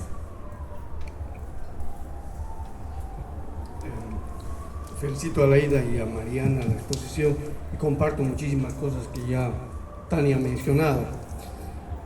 El tema occidental no es un tabú que hay que trabajar, ¿no? O sea, si yo hubiese nacido en este continente, automáticamente soy occidental. No creo que tenga que ver con ubicación geográfica. Tiene que ver con formas de vida. Y el feminismo tiene que ver con cultura de vida. Y claro, hay que hacer opciones. En Bolivia, los quechuas, todavía los varones, desde la mirada citadina, están haciendo cosas de mujeres. Mientras caminan, pues están tejiendo sus prenditas para sus guaguas, están mirando la lana, están mirando las ovejas, cosas de mujeres, pero los hacen, porque es parte de su cultura. Ahora, ¿eso es machismo, es feminismo? ¿Qué es? Entonces, si miramos el feminismo en función del vivir bien, y creo que es importante vivir bien significa vivir sin hacer daño a nadie, menos entre varón y mujer, y tampoco con la naturaleza en el espacio que vivimos. Y tiene que ver mucho con el lenguaje. En el mundo quechua, Warmi, Cari son varón y mujer, pero los dos son seres incompletos. ¿Cuándo se hacen completos el varón y la mujer? Cuando se convierten en runa. ¿Y cuándo se convierten en runa? En ser humano. Cuando deciden convivir. Yo como individuo, sí soy un individuo, pero en la cultura, cuando decido compartir mi vida con alguien, ahí es cuando me constituyo en persona. Entonces, cuando en la cultura deciden convivir, deciden constituirse, ser persona, pues no hay el tema de esto de varón, mujer y cosas por el estilo. Estoy de acuerdo contigo que los feminicidios se han incrementado durante el COVID, pero nosotros hicimos un análisis muy detallado en el Alto. Y hubo feminicidios, pero en las áreas migrantes aymaras, ni una. ¿Por qué? ¿Por qué los aymaras varones no han matado a sus mujeres y han sido parte del feminicidio. Entonces, creo que hay que hacer muchas distinciones, ¿no? En el mundo aymara, el varón es chacha, la mujer es warmi, y cuando juntas es jaque. Casarse, convivir, jaque esa niña, convertirse en persona. Yo creo que también el tema cultural tiene mucho que ver, y en el mundo occidental ha habido muchos pueblos que han aportado muchísimas cosas, muchas cosas riquísimas a esto. Me parece que sería interesante empezar a pensar qué significa vivir bien, o bien vivir, como dicen en el Ecuador. ¿Cuál es el horizonte que tenemos para la lucha por el feminismo? Yo entiendo el feminismo como una forma de vida, como un desafío a trabajar, ¿no? O sea, eso a mí me llama más la atención que cuestionarme en lo personal. Llevo 37 años intentando vivir con mi mujer, con mi hija, pero si el asunto feminismo se limita a cómo nos tratamos y el patriarcado del bar, digo, pucha, ¿estoy equivocado? ¿O qué mundo estoy también ayudando a concebir para mi hija? Si la víctima es mi hija. O sea, creo que más bien hemos de mirar, poner, creo, un horizonte más bien positivo, ¿ya? Porque, claro, el mundo moderno, ¿no?, nos está dando discursos para pelearnos entre nosotros mismos, y eso es hacerle flaco favor al sistema. Si me dicen dónde es el patriarcado, pues si caminara podríamos eliminarlo. El problema del patriarcado está aquí y aquí. Empecemos ahí mismo, ¿no? Lo mismo, con temas de los derechos humanos, estamos casi 100 años hablando de los derechos humanos y no funciona. Yo creo que por estar preocupados tanto por los derechos humanos, nos hemos olvidado de luchar por quienes somos, seres humanos simples y conscientes. Tony de Mello, el jesuita hindú, decía, ese es el problema. El problema es que pensamos como varón, pensamos como mujer, pensamos como occidental, pensamos como profesional, y no pensamos simple y llanamente como simples seres humanos. Entonces creo que hay luces que nos dicen, miremos las cosas más positivamente y en función de culturas de vida. Yo creo que hay que trabajar en culturas de vida, ¿no? Muchísimas gracias. ¿Puedo hacerte una pregunta antes de? ¿Sí? ¿Puedo hacerte una pregunta? No. Sí, por favor. Tú eres la ponente. No. Dale. ¿Por qué crees que los hombres, o sea, la cultura cuando está, a él no se le critica que esté construyendo, que esté tejiendo, ¿cierto?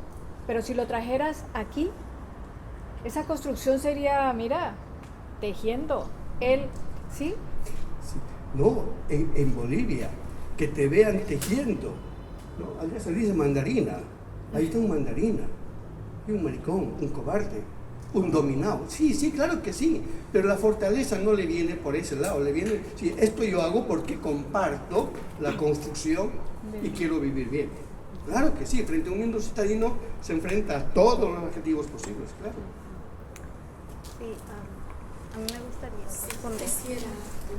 De hecho, estoy manejando. Adelante.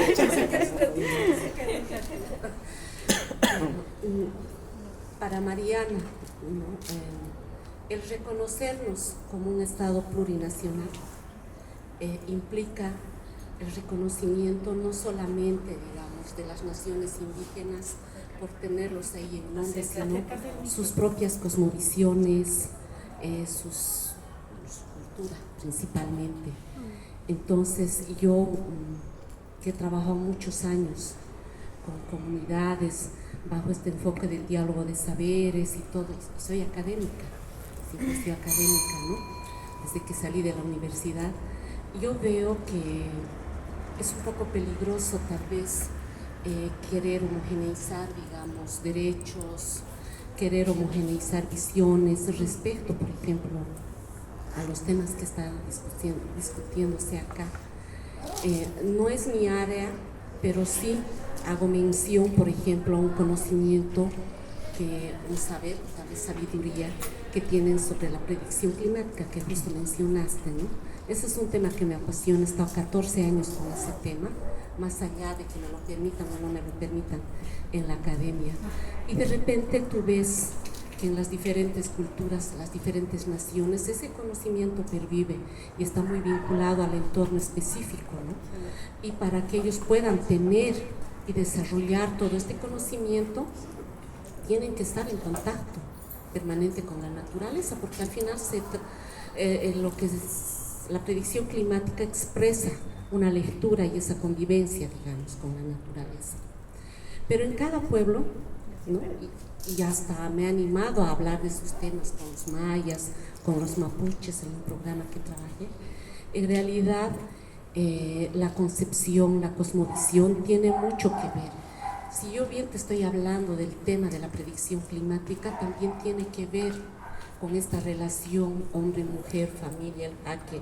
Entonces, yo a veces me asusto cuando desde una mirada más académica, digo así porque yo tengo colegas, ¿no?, que también van en esa mirada de que debemos validar qué, con qué categorías de análisis, con qué variables, cuando te está mostrando ese saber, esa sabiduría, que eso funciona más allá de las categorías y de las variables de análisis.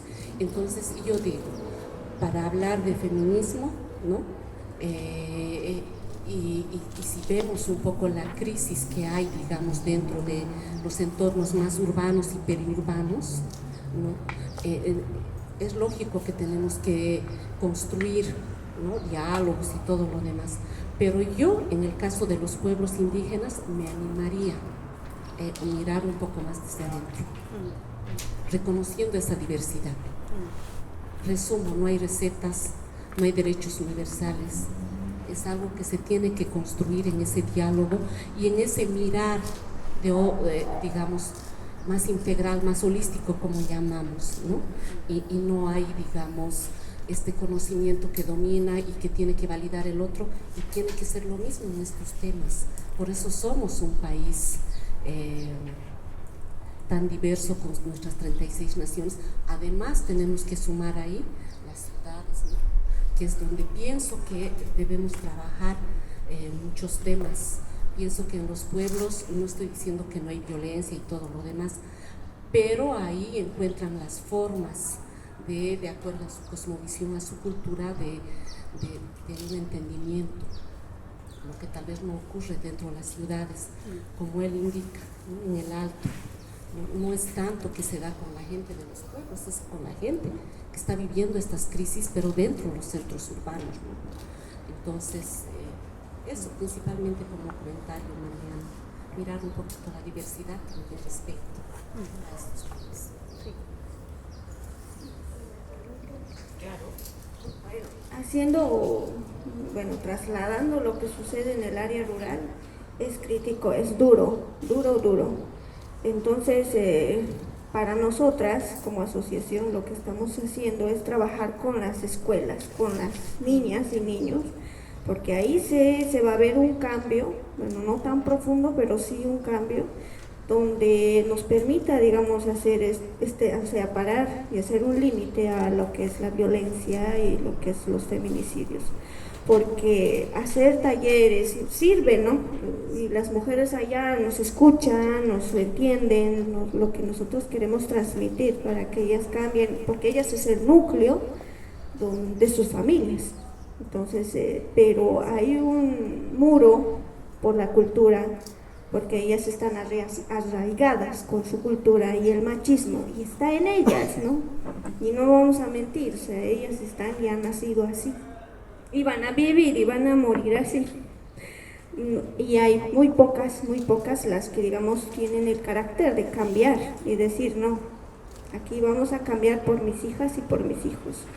Entonces, nosotros lo que estamos haciendo es iniciar con los niños para poder, digamos, poner la semilla en nuestros hijos, nuestras niñas, niños, y ellos comenzar, digamos, a emerger un árbol de nueva visión de lo que es en el área rural, ¿no?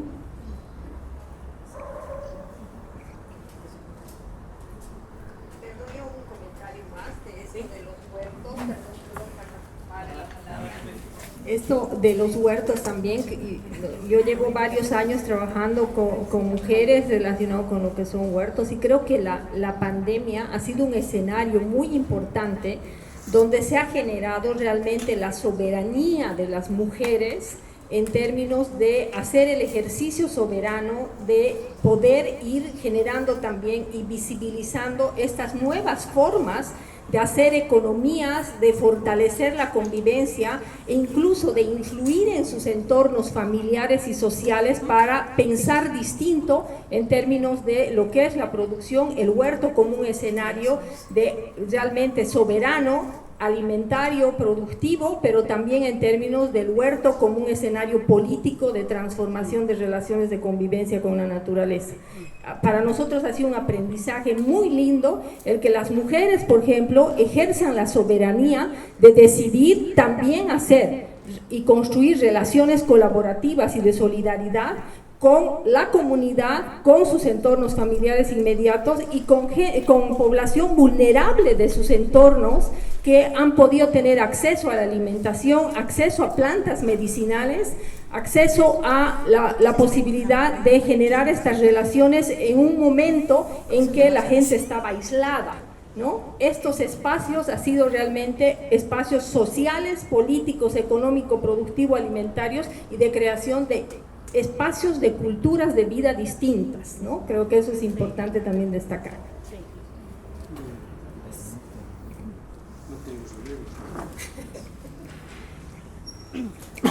Bueno, creo que es importante como que plantearse y cuestionarse en los fundamentalismos culturales que tenemos en nuestras regiones, ¿no?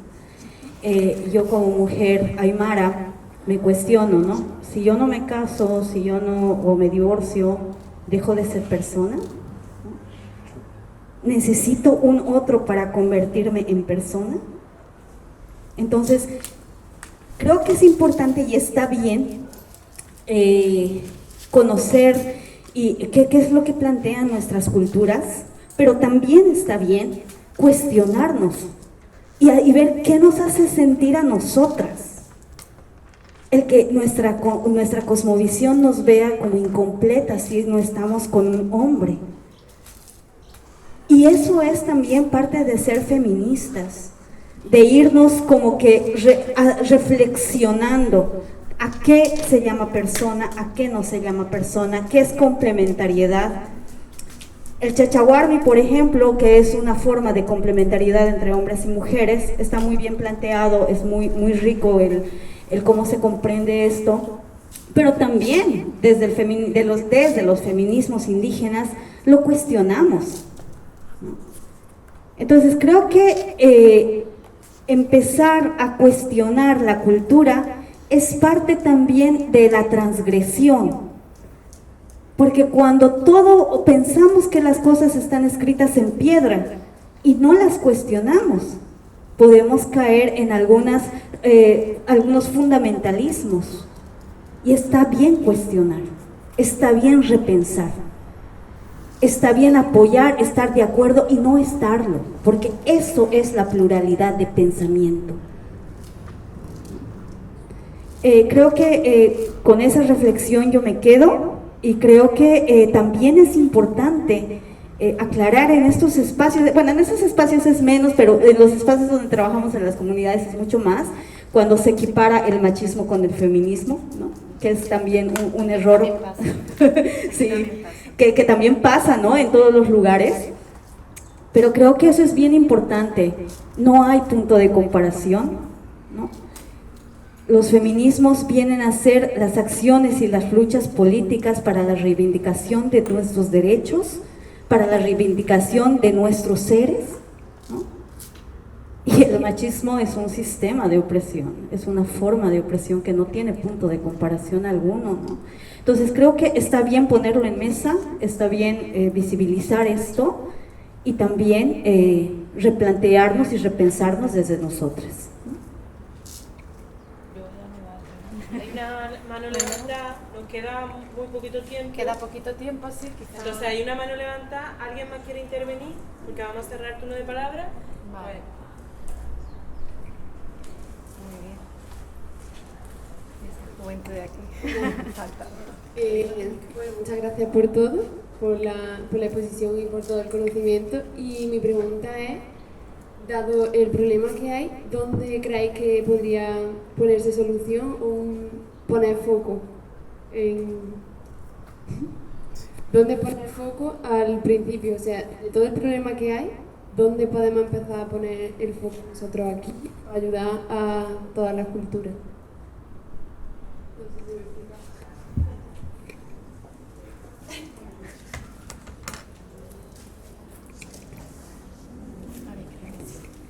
En ustedes los jóvenes, porque en ustedes los jóvenes, el foco son ustedes, para mí son el foco, porque ustedes van a ser una nueva generación, y si esa generación está formada en la no violencia, será otra nueva sociedad. Por eso los jóvenes es su deber trabajar por un mundo igualitario. Son ustedes ese foco. No sé cómo llegar mira, esto debería estar lleno. Esto debería estar lleno tanto de ellas como de ellas, debería estar lleno, porque son a ustedes los que se les viene un camino encima. Si ustedes no transforman, no esperáis que nosotros, los que ya hemos pasado y los que nos vamos a morir, vamos a transformarles. A ustedes les queda ese trabajo. Mi pregunta era más, ¿dónde podemos empezar a poner el foco nosotros como sociedad? En tu compañera, en tu compañero, en un aula de clase, en una discoteca, en tu casa. Mirad, hay una cosa pequeña con un niño dando ¿dónde estaba Wendy? Con uno de los talleres, ¿no? Dando un taller de igualdad, de esos micromachismos. Y llega una niña árabe, su padre le dijo, tienes que hacer la comida, tienes que hacer esto, pero ya, como son, ¿no? Y la niña le dijo, papá, ¿tú sabes que eso es machismo? La niña, una niña de 7 años trabajamos en ese momento, y el chip cambió ahí. O sea que podemos empezar desde casa. Esto es como cuando nos enseñaban a nosotros el reciclaje, ¿no? El amarillo, el azul, ¿desde dónde lo empezamos? Desde casa. En cualquier momento, en cualquier parte, si nosotros empezamos a hablar, si empezamos a hacerlo esto como del día a día, vamos que lo logramos, pero entre todos y todas. Bueno, yo pienso que en cada una, el primer foco está en cada una, porque por más que estés ayer empezando en el feminismo o 20 años atrás, seguimos teniendo pensamientos, conductas que pueden reproducir el patriarcado. La idea es que no seamos perfectas, la idea es que nos demos cuenta cuando estamos cayendo en esto y podamos dar un análisis y una crítica hacia nosotras mismas. A partir de esto, porque lo único que yo puedo controlar es este 1,50 m que tengo aquí, digamos, ¿no? Mi cuerpo, ¿no? Lo de adentro, lo de afuera, y eso no siempre es controlable, pero si lo trabajo y empiezo a deconstruirme desde mi eje, creo que ese es el punto de partida.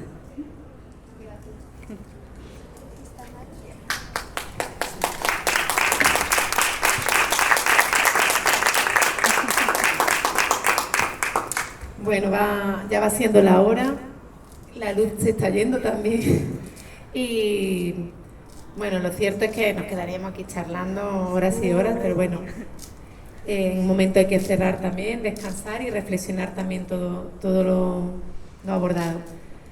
A nosotros nos surgen muchas cosas, el propio construyendo el ciclo también ha pasado por sus procesos. Empezamos llamándonos, no sé si acordáis, construyendo desde el feminismo, y enseguida al año siguiente dijimos, ¿pero qué hemos hecho? Los feminismos. Bueno, es un proceso, ¿no? Hablamos de dónde está el cambio, que está desde lo personal a lo político, ¿no? A lo político entendido también como lo comunitario, lo colectivo, lo público, lo de fuera. Y bueno, espero que de alguna forma hayamos, como era, piscado la coca aquí en este ratito, ese momento de diálogo, de conversar, de intercambiar y nada, que sigamos buscando un poco ese vivir bien y teniendo claro, bueno, que las identidades están vivas, se construyen y que las construyamos entre todas y todos hacia ese vivir bien del que hablamos. Así que nada, agradezco de nuevo a las dos, me ha encantado, creo que hemos estado muy a gusto, se ha generado un espacio muy bueno. Y poco más, os invitamos al resto, a los que andáis por aquí, que sabéis que hay 3 sesiones más, por ahí anda el programa, y también acordaros por favor de hacer la pequeña evaluación y volcar ahí las ideas, propuestas y demás que tengáis. Creo que hay varios papelitos por aquí si queréis hacerle las fotos, o incluso están algunas impresas. creo que todas las personas que habían apuntado al ciclo completo ya habéis firmado, ¿no? Vale, pues bueno, bien. Y creo que nada más. Gracias a todas y bueno, pues seguimos conversando. Muchas gracias.